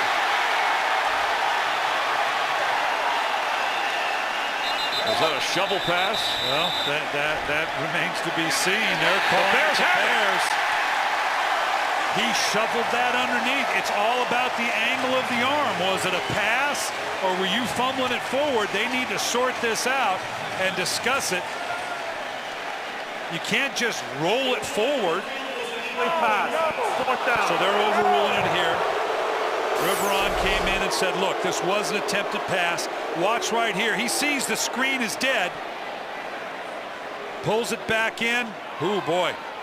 I don't know. And that's a judgment call. Is that something you can challenge if you're Lovie Smith? You know what? In terms, I don't know that you can with the angle of the call. You can challenge. Was it a fumble? Was it a hit? I don't know that you can challenge what was the intent of the throw, but you can. Indeed, did he get out of his hands before it was a pass intent and a fumble? Obviously not going to happen now. It wasn't the best play by Hasselbeck, who's done a few of those today. Let's take another look. Either way, the Bears. This is borderline. You know, I understand, yeah, it was a pass intent. Yeah, he just got it out just in time. Today's game on Fox is sponsored by Visa. More people go with Visa. Bears have first and 10 at their own 36. Back here in Chicago, Hasselbeck, the pass ruled incomplete. The Bears, after the punt, their best starting field position today, just beyond their own 30-yard line. And on first down, Cutler to throw again and has a man inside the 45. Devin Hester with the catch. We bring in our Fox NFL rules analyst Mike Pereira to review that play for us that was called incomplete. Mike? Hey, Chris, that was like the old tuck play where when did the ball come loose? Yeah, it is reviewable, but actually the forward motion of the hand had stopped, and then he shoved it forward, and that starts the forward pass too. So there wasn't a tuck motion. Had it been challenged, we would have stayed with the incomplete pass call because of that second motion of putting it forward. Actually a wise decision not to challenge that play. Thanks, Mike, and he's on top not just for this game, but any game you watch on Fox for an interpretation of the rules as we get a timeout from Chicago on first down. Let's take another look at this and see what Mike was explaining for us, Brian, about the hand movement. Yeah, and had Peppers gotten there just a step earlier, or not Peppers, but right here, he gets it off just enough. Mike's saying the impetus going forward makes that an incomplete pass.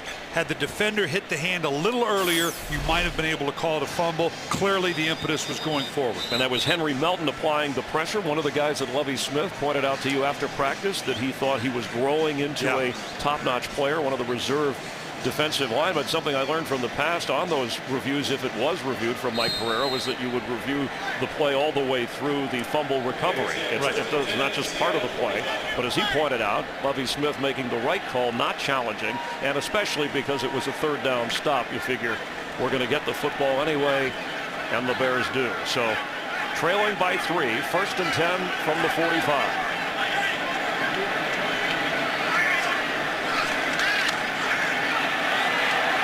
Cutler on the move. He's to get rid of it. And throws it out of bounds.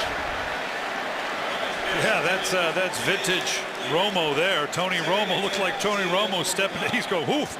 Boy, I dodged a bullet there. Nice job. That's one of those things where all of a sudden you get hit from behind and the ball comes out. That's a good job by Jay Cutler. He's more athletic than he gets credit for. Yes, he is. Look, he changed direction about 4 or 5 times here. But look at what he's got. He's got the ball protected. He had the ball tucked in. I give him great credit for having ball presence there and not leaving it vulnerable. Nice job by the young quarterback. On second down 10. Forte looking for somewhere to go, and Seattle stops him. The biggest play in this game for Chicago on offense was a 58-yard pass interference penalty. In fact, that's the lengthiest pass interference or lengthiest penalty in terms of yardage since 1998. This Seattle defense has done a good job, and now they have a chance to come after Cutler on 3rd and 11. Yeah, and this is one of those, even though it's a long yardage situation, Chicago is yet to convert on a 3rd down. They're 0 for 6. Let's see if they can convert one here. With 4 wide receivers in the game. Seattle sends extra pressure, and Cutler is going to go down at midfield. Boyer Malloy, you talked about playing more of a linebacker than a safety, was in on the stop.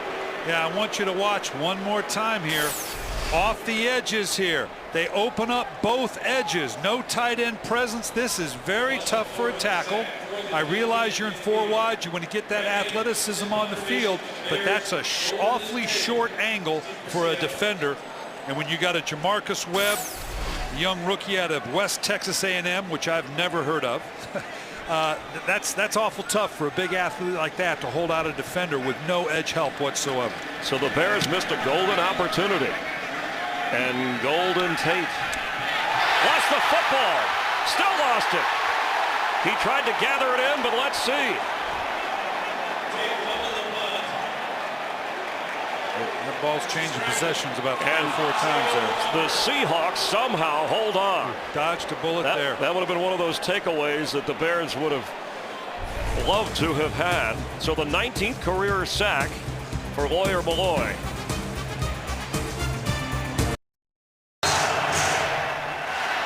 Seattle in the tall grass of its own end zone, leading 16-13.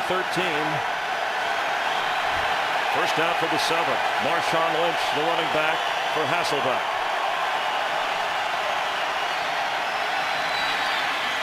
Pass complete to Mike Williams, and with Marshawn Lynch acquired during the bye week, he has been the starter today and carried the workload, the power runner for this Seattle offense. 10 carries, 32 yards. Justin Forsett, a one-time teammate of his at Cal and still good buddies, moved to the third down back, and it's created a nice 1-2 punch for a Seattle offense that is delivering blows to the Bears today. Lynch. It'll be third down. Forsett had a touchdown run for the Seahawks today as we compare the numbers. And this has created a personality. We started this broadcast, Chris, talking about that Seattle really is trying to find a personality, and this 1-2 punch could be just the ticket they're looking for. This is a nice combination for them.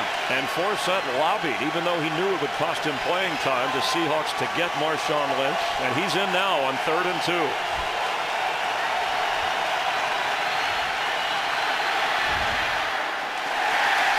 Fourth down.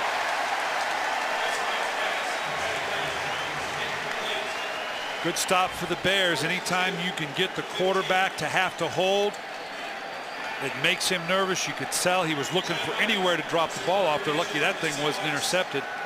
Matt Hasselbeck started out with a little bit of a rhythm in the first half. They don't seem to have it in the passing game right now. Thank goodness he didn't try the shovel pass. Ryan punting from his goal line. In the sun, Hester has it and brought down right away. But the good news for the Bears is they will start in Seattle territory, trailing by 3. Before we kicked off today, we talked about the headliners in the return game, but Brian, I guess the kick coverage teams were well aware, and they have held these guys in check. And they've done a nice job kicking away from these guys, making them have to work all that much harder for it. Devin Hester in at receiver. Came in with 11 catches for Jay Cutler so far this year, and does not have a catch today. Cutler is going to keep, and what a move to get a first down.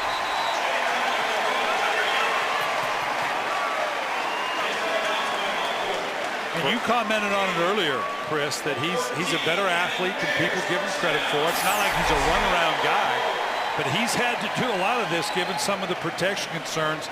See a nice job. Devin Hester coming in here late. He's going to light up one of these Seattle defenders here.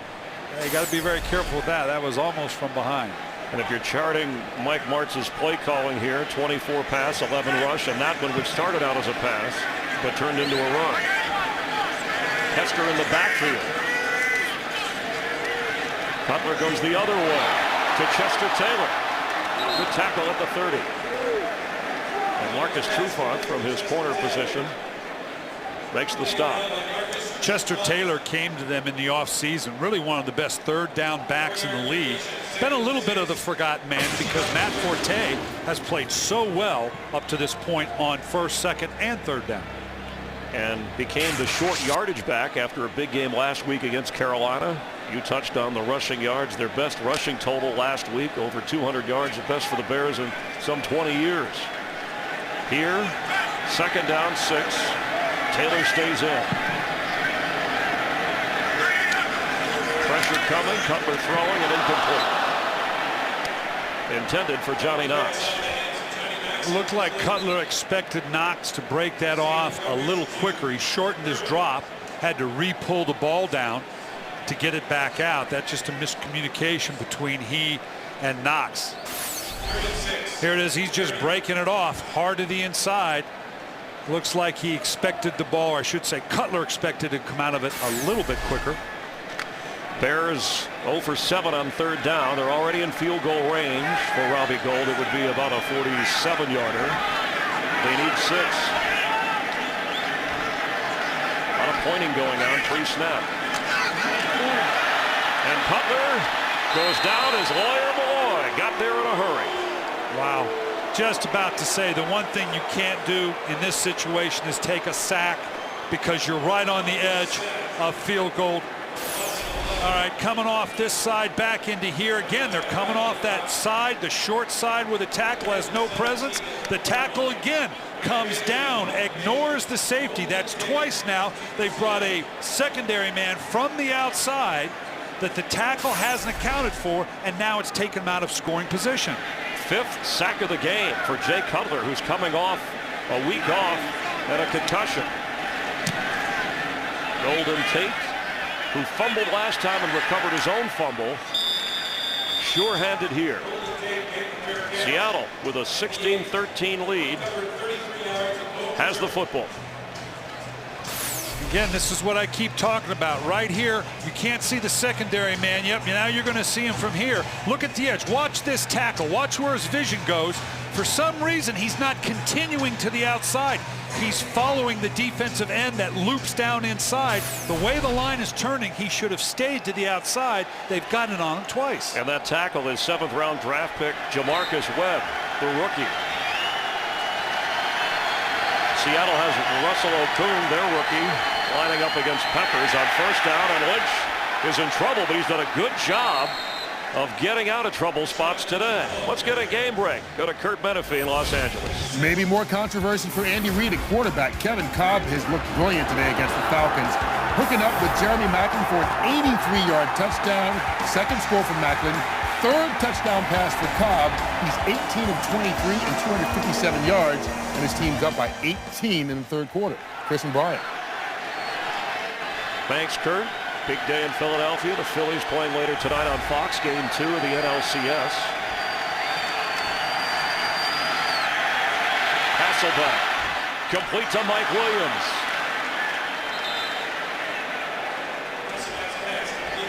Charles Tillman covering, and Williams is having a big day. His 8th catch of the afternoon. I tell you what, on this left side, Russell Okung doing a great job one-on-one. He's getting no help on Julius Peppers, and he's doing a heck of a job. Matt Hasselbeck stepping up. This is outstanding. No chip help, no tight end presence. Young man has grown up real quick against one of the best in the league. Wyatt was drafted in the opening round, an ankle injury, got in against St. Louis, done the bye week, so he'd be ready today. For Williams again. For a guy so big, how does Chicago not notice him? Well, and they're dialing up just right. They brought a free safety blitz off the weak side that removes the potential of any underneath coverage. Matt Hasselbeck is feeling it now with his big receiver Williams. Obviously a big day for him. This guy was a talented guy coming out, kind of lost his way after going to Detroit. Maybe got a little bit ahead of himself. Pete Carroll fired up about his young USC Trojan getting back into the league and helping this team. Williams lost a lot of weight on a personal mission to make it in the NFL. For Golden Tate, it was in his hands, but Tillman did a nice job of knocking it out of there. It did, and Golden Tate is still a young man that's learning what it is to play in this league. He doesn't necessarily have the size at 5'10" to match up here. This is the kind of throw you'd really rather have with the Mike Williams. He's so big, makes it very difficult for the DB to climb a big body like that. Williams, watch where he lines up, not in on this particular play, as Forsett is in the backfield. And gets the carry, slips through, out of the 44-yard line of Chicago. Justin Forsett had a touchdown run He has 7 carries today, 12 for Marshawn Lynch. And they tend to have him when they're in the single back, in their 3-wide package, just what we said. Spread it out. Don't put a body in front of this guy. Make it as simple as you can in terms of where he wants to go. Put the big fullback or a tight end in front of Marshawn Lynch for the more physical running style. Seems like Seattle has lived at this part of the field on 3rd and 4. He's got Deion Butler for a first down. Deion Butler had a touchdown catch in the first half from Matt Hasselbeck. Keeps the ball in the hands of the Seattle offense. And what you see here, this is that typical bunch combination in here with the receiver displaced. They're looking for different action, crossing actions. He comes in to build this 3-man bunch, and now you just get all the attention with the guys clearing out with Stokely and the tight end. Now he slips back outside. 15-yard pickup. Julius Peppers had been out the last couple of plays, catching his breath. Back in here as Lynch takes the Hasselbeck throw and moves inside the 25.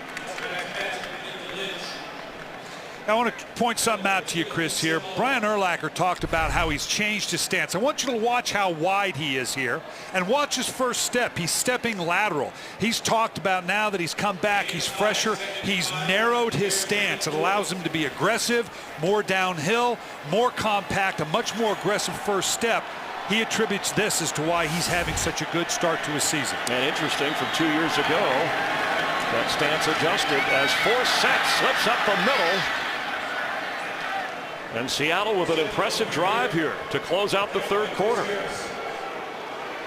Nursing a 3-point lead on the road. And the fans are getting frustrated here at Soldier Field. Well, this 1-2 punch of Lynch and Forsett is really proven to be just what Seattle needed. Zach Bowman, the corner who started today behind Tim Jennings, is headed to the locker room. We have Carissa Thompson down on the field to check on that. And they're going to let the clock run out. The Seahawks try to win their first game of the year. Pete Carroll's team leading 16-13 in Chicago. Fox NFL Sunday continues after this word from your local Fox station. In the 3rd quarter, opened up their lead to 3. They played turnover-free football. Forsett. 23rd snap in Chicago territory today, so it's been played at Chicago's end of the field, winning the battle of field position against Urlacher and the Bears defense. Well, that little trap was the same play they scored on a 3rd and 8. Gave it another shot, see if they could loosen this Chicago Bear defense up a little bit. And Forsett remains in on 2nd down. Hasselbeck. End zone. Did Williams hang on to that? Yes, he did, but not in the end zone, according to the official. He caught it and rolled over, but they're going to down him inside the 1. That's the 10th catch of this game for Mike Williams, a career-high number of catches and yards. Great catch by Williams and great throw by Hasselbeck. Can you imagine that this guy found this earlier in Detroit with Calvin Johnson? What a 1-2 combination that would have been. But now he's finding it in Seattle, and I know Matt Hasselbeck's glad it didn't work out earlier. And it's a 1st and goal. Marshawn Lynch is in. Marshawn Lynch gets his first touchdown as a member of the Seahawks, fighting into the end zone. That's all Marshawn Lynch. Wow, what a run. What a run. He had 2 and 3 guys that had shot. I prefer to think this is good running by Marshawn Lynch as opposed to bad blocking. You're just going to see him come off the edge here. Look at this. 1 shot, 2 shots. The 3rd shot. That's just Marshall. That's just a great run. That's exactly what Pete Carroll envisioned when they got this guy. And that was Harris, who he slipped through, one of the hardest hitters in the NFL. So with this extra point, it's a 10-point Seattle Seahawk lead here in the 4th quarter at Soldier Field. Today's game on Fox is sponsored by Taco Bell. Think outside the bun. By Chevrolet. Every model is backed by a 100,000-mile, 5-year powertrain limited warranty. And by State Farm. Like a good neighbor, State Farm is there.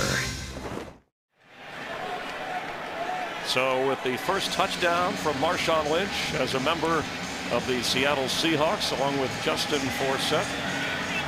Mike Williams key in that drive. Time-consuming 92 yards to build a 10-point lead against the hometown Bears. And Hasselbeck has been the perfect engineer for the Seattle offense today.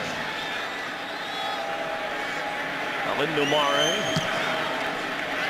and Daniel Manning. And watch out, because penalty flag. There's a flag down inside the 20.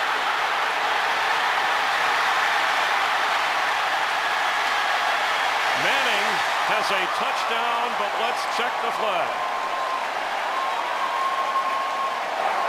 Yeah, holding number 58 after distance of the goal. Yep. First down. Yeah, you talk about taking the starch out of the stadium. They're hooping and hollering, and you got a hold here. Rod Wilson is called for the penalty. Do you see it, Coach? Well, not really, but that doesn't mean it didn't happen. Well, I'm sure it would have been an 89-yard return. But it's coming back. Well, and that's part of the challenge now. You get the euphoria of the big play. Maybe now you've got to come back and respond to it. Maybe they gave the number. Wherever they called it. They may have had the wrong number. Doesn't matter. It's a hold either way. May have been on 50. Either way, it's coming back. And that's the challenge now for Chicago. They're in the shadow of their own goal line. Seattle has just shoved it down your throat. We talked about the run-pass ratio. Well, I don't know that we're going to see a whole lot of runs. Still 13 minutes in the game. You're talking about the second worst pass defense in the league, but they know Chicago's going to throw the ball, and that makes a difference. Bears have 2 timeouts. We got plenty of time, but they need points. And Cutler knows it. To Knox. He makes a nice catch coming back to the football. And this is where you've got to be careful if you're Chicago. This is where you got to try to keep some semblance of balance. This offensive line, we talked about it the whole day. Shuffle around. Yeah, it's great to shift in motion and put a bunch of 4 wides in and open it up, but you're putting a lot of pressure on these young tackles. Mike Martz knows that. He knows he's got to protect his quarterback, but he's got to do what he thinks is best to move the ball down the field. They've got to come up with 2 scores now with a 10-point differential. And they're going to have to use another timeout. So Chicago will have only 1 remaining, trailing by 10.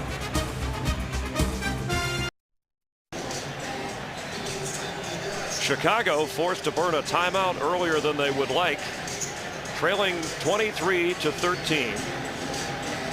A major penalty wiped out a kickoff return of Daniel Manning for a touchdown, and the quarterback comparison. Well, this is here because they've been able to run the ball. Here, all they're trying to do is pass, puts a lot of burden on that quarterback. Forte is in on 1st and 10.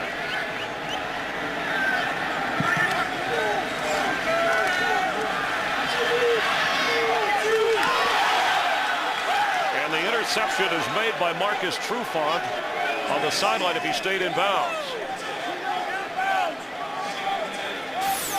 He caught the football. He sees it right here. He's one-on-one with the running back. He steps right in front of it. Ah, boy, they got to review this. It looks like his elbows would have put him down. Did he maintain control? That's what needs to be discussed. They're saying no. And no challenge. Seattle was right on top of it, so they obviously saw it the same way. 2nd down 10.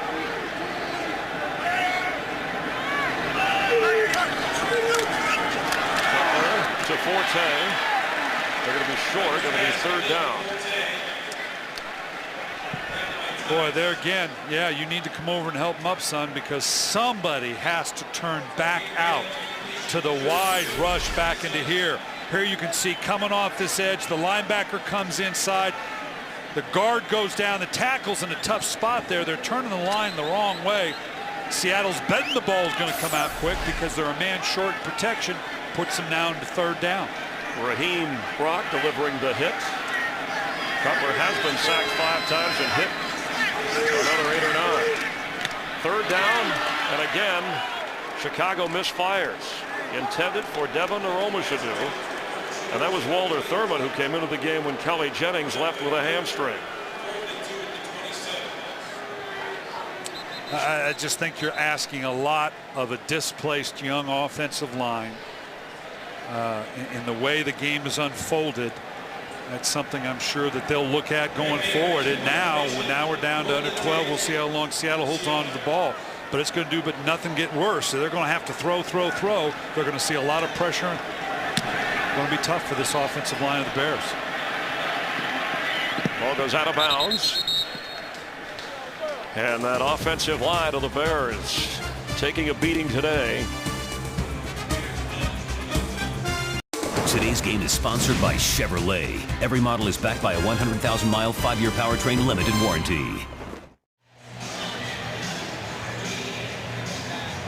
An upset in the making, and Seattle's defense called by Gus Bradley. He said, "You're doing good. You're doing good. No, you're all doing good." Having a lot to do with that. Yeah, they're feeling good right now. They got to finish this off, but they can be proud of what they've done so far. Who would have thought here in the fourth quarter that it would be the Seahawks up by 10, and they have dominated. Hasselbeck is throwing, and Mike Williams a drop. But what a day he's had. Look at the turnaround. We saw that Seattle defense moments ago. What Chicago has allowed versus what they did against the Carolina Panthers. Well, it's the balance of that Seattle offense, both run and throw. Marshawn Lynch getting the desired effect on this personality of this team that we talked about.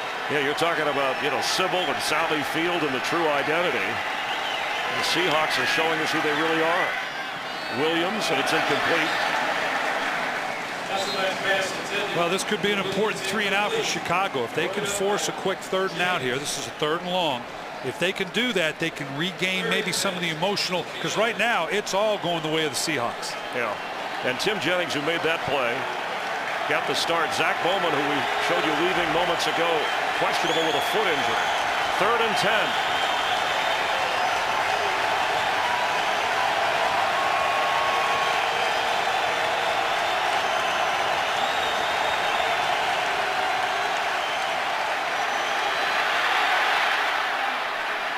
Set close to another Seattle first down, but it looks like, well, let's see where they spot it. The way they're walking in, this may bring about a measurement. I thought he was short and kind of bounced his way in, but where they're going to measure this thing. He is only 5'8".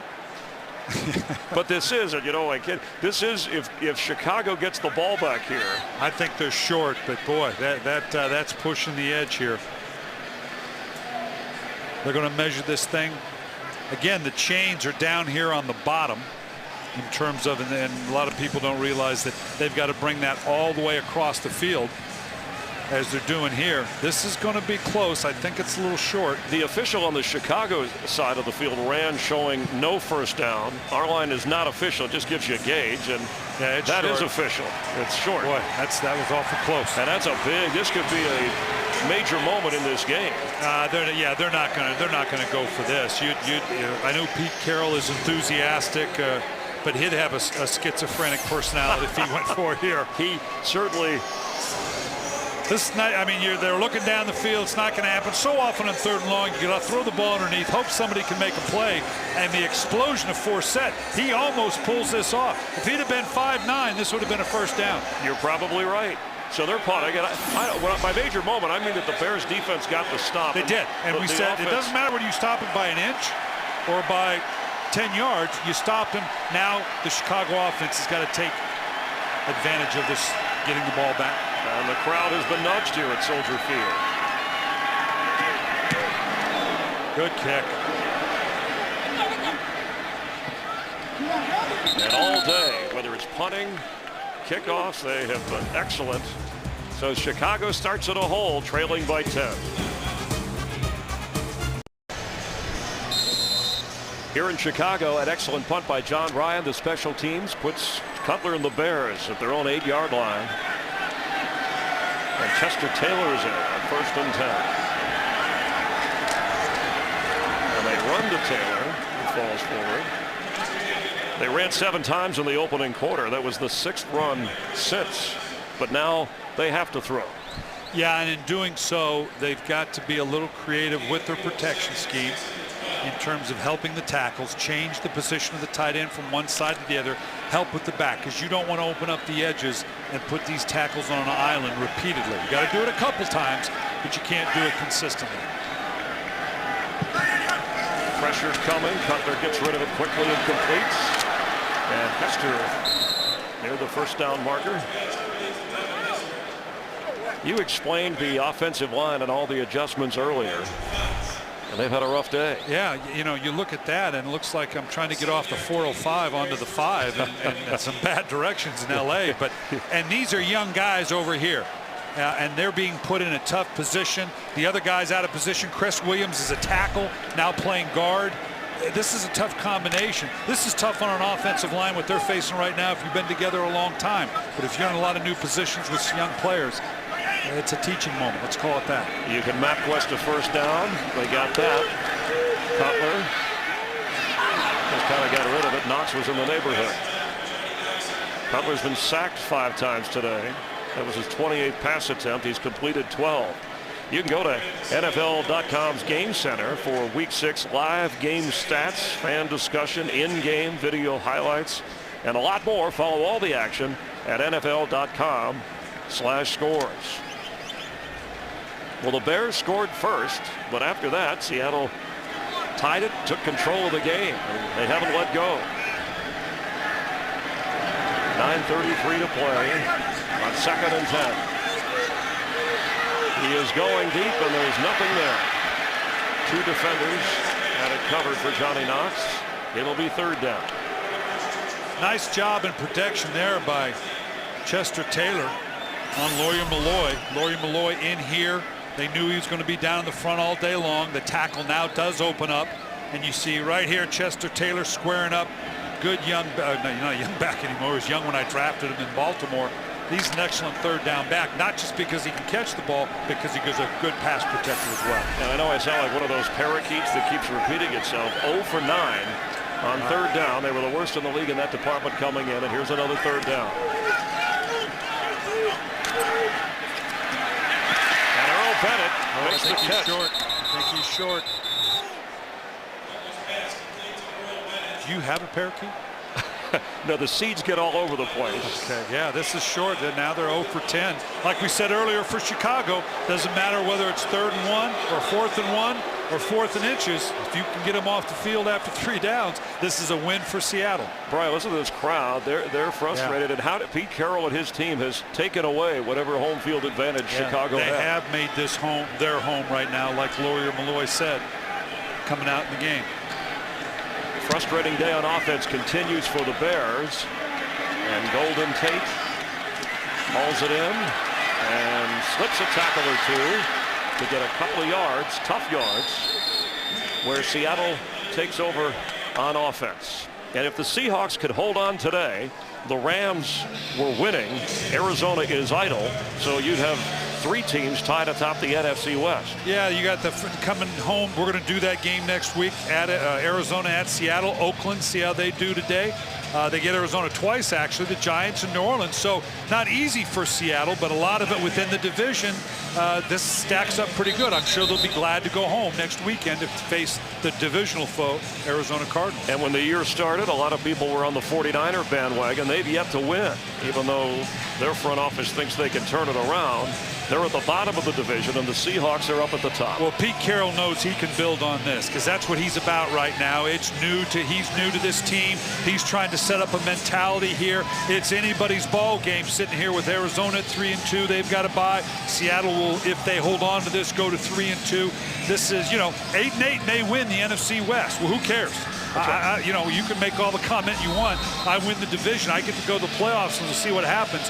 Pete Carroll knows he can build on this if they can hold on to this. So Seattle leading. You saw the Rams leading by 10 with about 3.5 to go in the 4th quarter there. Marshawn Lynch, this is where you hope he can pound the rock and wear down the clock. And he's wearing down the Bears. Good first down pickup. Now for Chicago, there were skeptics. They've won games close in a lot of different ways. They'll have the Redskins coming up, and then they go on the road. It gets tough after that. Yeah, tougher. you know, Buffalo just is not a very good team. What are you going to say? But these next 3 in here, Minnesota, Miami, and Philadelphia, that's going to be a challenge, and it gets even tougher after that for Chicago. Bears came in with the best record in the NFC along with Atlanta. The Falcons are losing.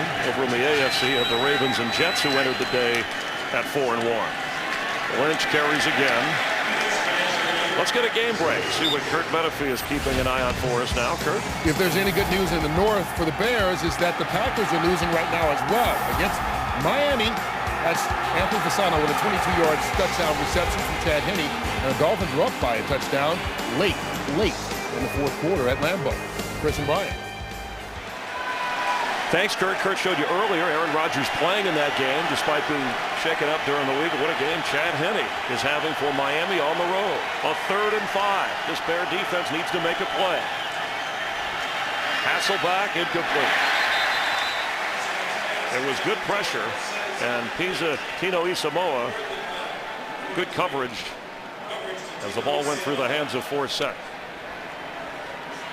Well, they did a great job of position punting this last time to pin Chicago down inside their 10. He needs another one here. Do not kick it to that man, Devin Hester, because he can change a game as quickly as anybody in the league. We saw that with Green Bay, a game when the special teams of the Bears also had a blocked kick. And this bounces, and that was one that Hester, I don't know if he lost it. The sun is the other way. On the line, you'd figure he'd grab that and take off. Well, if you love a challenge, here you go, Chicago. We're going to back you up. We're going to let you go 99 yards. Okay, we're going to see what you're made of.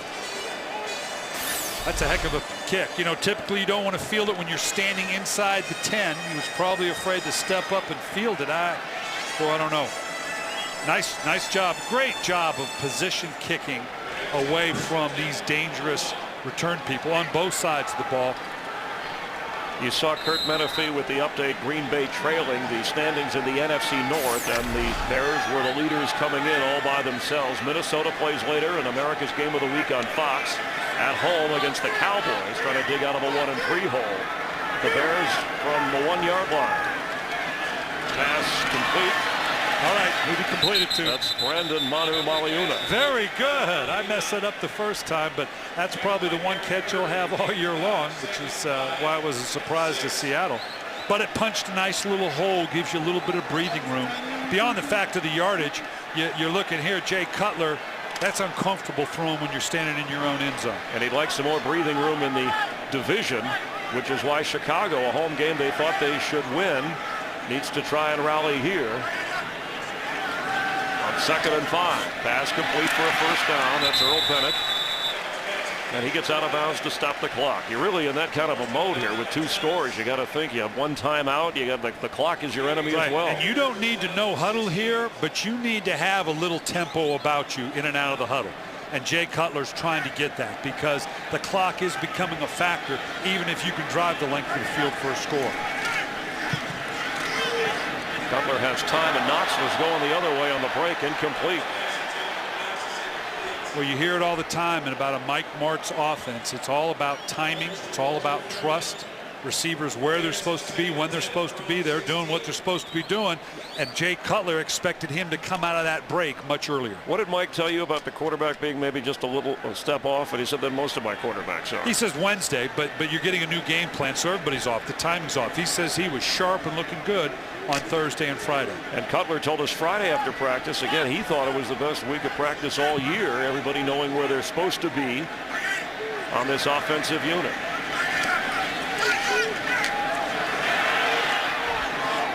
Defender fell down, and the catch was made by Knox. It was Trufant who slipped trying to stay with Johnny. A first down pickup. Nice job stepping up in the pocket by Cutler. Good protection around him. And delivering the ball. Just this you can see here, just the guy stumbles down, going past it.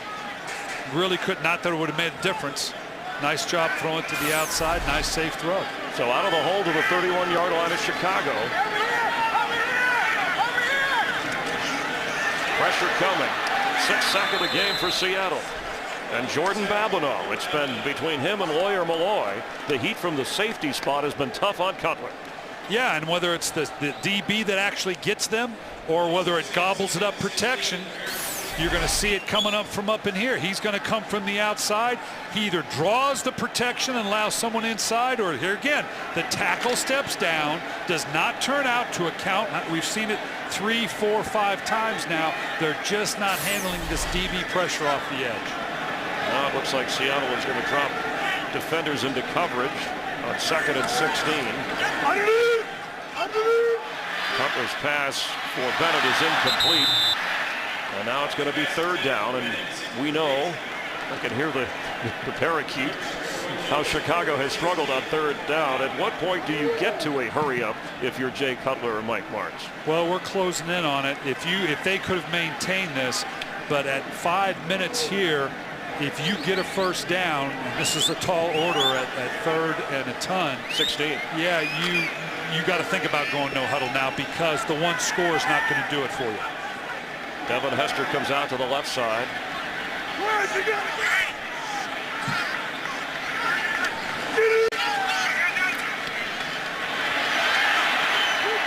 Pass is complete right at the 1st down mark. No, he had to come back. He had to come back to get it. They clearly have to go for it here. This one you want to make a huddle call. You don't want to know. I don't care how much time it takes. You need an orchestrated call. And you have only one timeout. And they're rolling on some bigger people. They're going to make an orchestrated call here. And then when you come out of it, you got to get the other personnel in to now go into the no huddle. Game clock running here. It's under 15 now. You're going to have to hustle to get this thing off. They're going to have to burn this last timeout. They've already been sloppy with the timeouts and have not done a good job of saving those, so they're out. That's Seattle's timeout. We're going to find out who called the time here, because on 4th and 1, it was Seattle, the Seahawks. Okay, well, they bought one then. My correction there. But this is important for Seattle, too. Chicago, the way Jay Cutler shook his head. Well, Chicago ran on some different personnel. Seattle's got to get matched up here because they were obviously in 3 wides. They want to get their nickel people off Pete Carroll, but down this road before. This isn't his first rodeo. He knows what a stop is here. They get into a 4-minute mentality, close to scoring position. This is a big play. We know the Bears are 0 for 11 on 3rd down in this game, but this year they are 1 out of 4 on 4th down, and so they need a yard here, trailing by 10.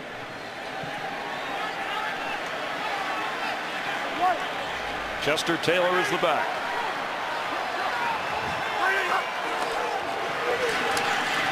And he got it. He got a lot more.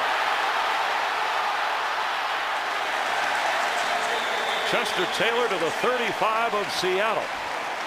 Boy, how often do you see this on a short yardage? Everybody's up there. They want to get the stop.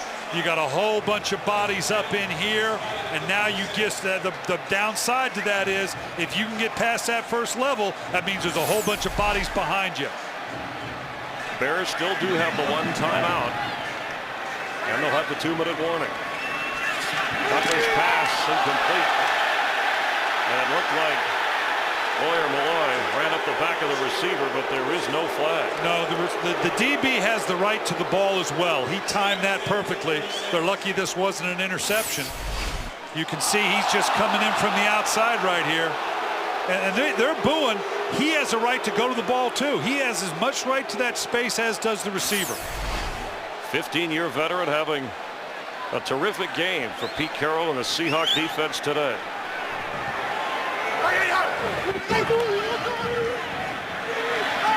Cutler for Aroma should do an overthrow. Let's check in for another game break.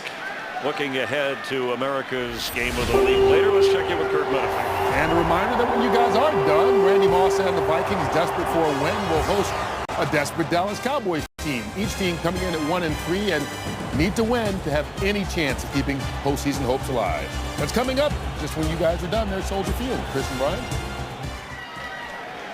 As for both teams, Randy Moss going to have a big day today. Now for Chicago, this is 2-down territory. You make your calls realizing you're going to go for it on 4th down. So it doesn't mean you have to get the full distance with just this one play. And you could also settle for 3 if you want to try the onside kick. You need 2 scores, and the ball's batted in the air. And that almost was intercepted. Excellent pressure. Raheem Brock is the guy who tipped Cutler's pass. This changes the equation now because clearly you need a first down. You're not going to get a chance. They're going to try a long field goal. And no. Oh boy, no. Are they really? Robbie Gould is out there. Last week he kicked his career long, a 53-yarder, in a win that the Bears dominated against the Carolina Panthers. Yeah, this is outside the edge of anybody short of Ray This will be 54.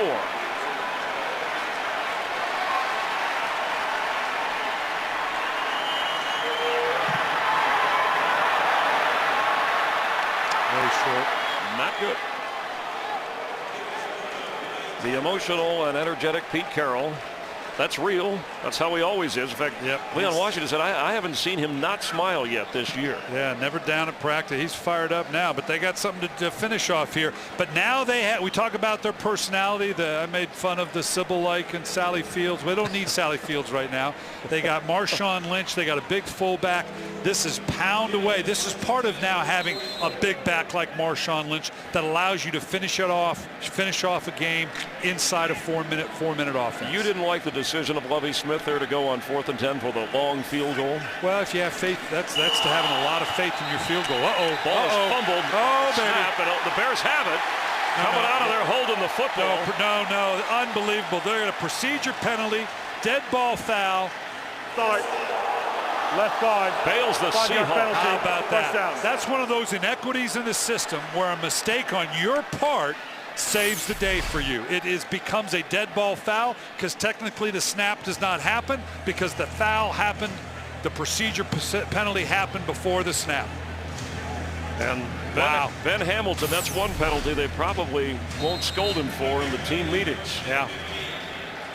Seahawks keep the football. They're backed up 5 yards. You pound away at this a little bit.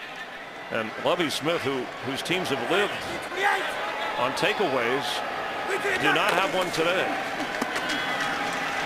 Covered up. Lynch carries. Saw Tillman reaching in there, trying to pull the ball out. Now, if you're going to throw the ball, and I don't suggest you do here, this is the down that you need to do it on because the Bears got to figure you're going to run the ball. You don't want to stop the clock. Throwing it on 3rd down is problematic at best. So if you are of a mind to throw it here. But I doubt that that's going to happen. I think you're going to see another run. Have I covered all the options there? I think you did. And I got the answer for about everything right now. Oh, yeah, I told you they were going to do this. You're good with a 10-point lead in the football. Oh, yeah. Oh, hey, my play card's full with that lead. And with Marshawn Lynch in, and that combination of Forsett and Lynch has added a whole new dimension to the Seattle offense. Brian Elu made the stop, and maybe not having Lance Briggs, but I don't know where the Bears defense has an excuse against Seattle, despite they knew Marshawn Lynch was joining the team. Maybe they just didn't know how he'd be used. Well, great numbers. You look at Matt Hasselbeck, and for no small reason, look at this now. Combination, and you look at it as a combination with those two. You know, we're used to seeing one guy, he's the lead guy, 350-plus carries, but the combination of Forsett and Marshawn Lynch, you have a 100-yard rusher. Doesn't matter that it's two guys. And then a big game by Michael Williams. Obviously, with the running game going, being able to take advantage of the one-on-one coverage because Chicago's had to drop down that proverbial 8th man in the box all day because of the way you're running the ball. And the Bears, Brian, used their last timeout. Again, we'll have the 2-minute warning, but it is a 3rd and 14. So if they can at least get a stop, they'll have a chance to get a score. You may see pressure here by the Bears. Doesn't look like it, but a lot of times you're forcing, here comes pressure, could make you drop the ball off quick. They're going to hand it off to Forsett, and Seattle will be forced to punt, but they'll milk that clock for all they can. And why take the chance? Good play called by the offensive coordinator, Jeremy Bates. And right now it's all falling clearly on the Chicago offense. Same thing. They haven't kicked to Hester all day. I don't imagine they're going to do it here. Well, they had an opportunity, we thought, on the last one, but whether they've kicked away, some have been high, some have dropped in front of them. Yeah, that was just maybe a mistake on Hester's part, but I wouldn't give him that same opportunity. I'd be angling it outside the numbers clearly on this one. And Ryan has showed that he can handle that. I don't care if it goes out of bounds. A high kick. And Hester will grab at his 11th. And Devin Hester is trotting it to the outside. A block from Earl Bennett. No flags. Touchdown, Devin Hester.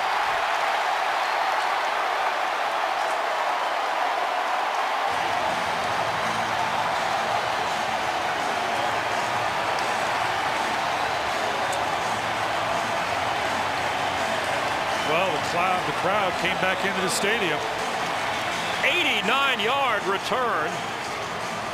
And then, well, you got to kick outside of the numbers. You got to reduce the field. You can't kick the ball to Devin Hester. Cut the field down. Nice job. Look at all pinned into one side. And it looks like that's where he was trying to go. Great block back by Barnett. Boy, I tell you what, the one thing that was going to allow them to get back into the game was letting Devin Hester get his hands on the ball. Ask the Packers about that. And John Ryan, the punter, is still down from the Earl Bennett block. We certainly hope that he is okay. And yeah, watch right here. He's trying to do the right thing, but Earl Bennett coming in, he doesn't see him. That's a clean shot, but oh boy, that depleted him. That one hurt. So Ryan is down. The Bears are down but not out. An 89-yard return. In fact, it was an 89-yard kickoff return that was called back on a penalty. And the Bears have only had 2 penalties, but you can only bottle up Devin Hester for so long. And he ties an NFL record with that punt return for a score. There again, position punting. They've done it well all day long, but all you need is the one shot. You were clear that he should not kick it to him. And that record is for total touchdowns as Devin Hester does the job. Let's check in for a game break with Kurt Menefee. Bears coming back, Packers coming back. 4th and goal, 16 seconds left. Quarterback sneak by Aaron Rodgers for the touchdown. Ties it, and they are going to overtime, all even with Miami at 20 apiece. Chris and Brian. We might be looking at overtime here. Well, fortunately, the young man's getting probably his pride hurt more than anything else. But now, obviously, they're going to kick the extra point. You have to go onside kick. People say, well, do you rely on your defense? We're under 2 minutes. All right, with no timeouts on the board, and that's the key thing here. With no timeouts on the board, the game's over. Because if Seattle gets the ball, they can simply finish it out, take a knee. So we're about ready for an onside kick here. And after this extra point, we'll get the official 2-minute warning because the return for the touchdown happened during the clock as Devin Hester has brought the Bears within 3. It was a punt return here, but combined with kickoff returns, Hester equals Brian Mitchell for the most all-time touchdown returns in NFL history. Now on the sideline, Pete Carroll, some teams will call timeout here once you see the configuration. He's going to look up here with his special teams coach. It doesn't look like he's going to call it, but sometimes you let them set themselves to see how they're configuring. You're seeing all these folks over here. The league has limited how many you can have to one side. It's not the blow-up we used to have. So now you can go one side or the other, or you can dribble it right in front of yourself. Must travel 10 yards unless a Seattle player touches it first. And the ball just to create a little more drama here. You saw the percentage is not favorable, especially when you expect the onside kick. Now on the sideline now here, I'm not so sure you don't use a timeout. You see the configuration of Chicago. You know exactly how they're going to approach it. Gould's going to the one side. I maybe call timeout and explain to my guys, you can see how this is balanced up. You got 4 guys over here. You've got the kicker, all right? That gives you the 5. Now you can put everybody else, and there's only so many that you can put to one side. Remember in the old days, we used to just line everybody up on one side. It was a mass blow-up, but that put the players at risk. So now the rules say that you have to have a balanced account. You can't overload and put everybody onto one side. You have to have a minimum of 4 guys opposite of the kicker. Now there are rules that if the ball continues to fall, you have to have a holder. This would hurt. This gives you less of a gives player. You fewer options. Now this almost eliminates you coming back to the left side here. Although the way Robbie Gould is aligning, for sure I would say they're not going to come back there anyway. I'm not sure I don't call timeout if I'm not Seattle to make sure my guys are configured the way I want and understand what the options are. And that's Maynard, the punter, out there who is normally the holder anyway, to help. In the air, Seahawks have it. A clean grasp for Pete Carroll's team by the tight end, John Carlson. Nice job by Seattle, because here's what you do with your front line guys. You're there to block, believe it or not. You're to take out everybody you can that could come in here and strip this thing. I want you to watch them know. See, they turn into blockers. Don't give anybody a free run. Let the guy behind us come up with the ball. Very well executed by Seattle. Well, you talked about the different personalities, and Pete Carroll never one to hide his. Seattle will be a part of the top spot in the NFC West. The Bears will stay up there no matter what in their division. But a home game that they felt good about coming in, they won't feel good about this week.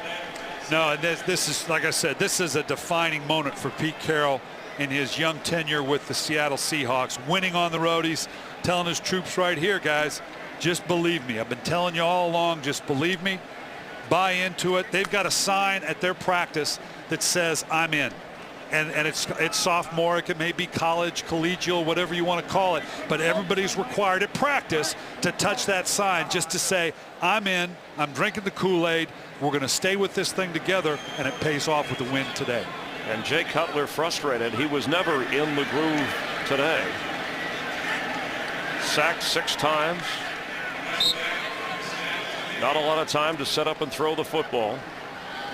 But the good news is the Bears are 4-2. So he'll hear more skeptics and Mike Martz and Lovie Smith. But I think the Bear defense has to take some of the responsibility today for this Bears loss. They do, because this Seattle team came in and did some things that they have not done before. Their ability to run the ball was the key. But the lack of continuity of the offense has been the tough thing today for the Chicago Bears I'm talking about. Marshawn Lynch, the new addition. Remember, Deion Branch traded back to New England. And from Buffalo comes Lynch and delivers as the Seahawks will go to 3-2. And again, tied for the top spot in the NFC West. And the Bears at 4-2. Depending upon what the Packers do against Miami and the Vikings playing late against Dallas in a game that you'll see on Fox. Pete Carroll back in the NFL and at home next week against the NFC West division rival Arizona Cardinals. Well, I tell you what, this is a tough pill for Chicago. You sensed a confidence on their part. They knew how tough it was for Seattle on the road. They were very confident on their ability to run the ball. They really didn't try to establish that run today. Do you think Chicago will rethink its offense and maybe commit back to the run a little bit more? You know, you'd have thought that had done that after the win in Carolina. And listening to them on Friday, you kind of thought that's what they were going to do. We never saw it today. Never really any solid effort to try to run the ball. Matt Hasselbeck, 25 out of 40. 242 yards and a touchdown. Seattle with an impressive win on the road in Chicago, beating the Bears 23-20. For Carissa Thompson, Brian Billick, I'm Chris Myers, Bob Stenner, and our director Rich Dewey, and Chuck McDonald. We thank you for being a part of the NFL on Fox, and stick around for plenty of action all day on Fox. Let's head to Kurt Menefee in Los Angeles.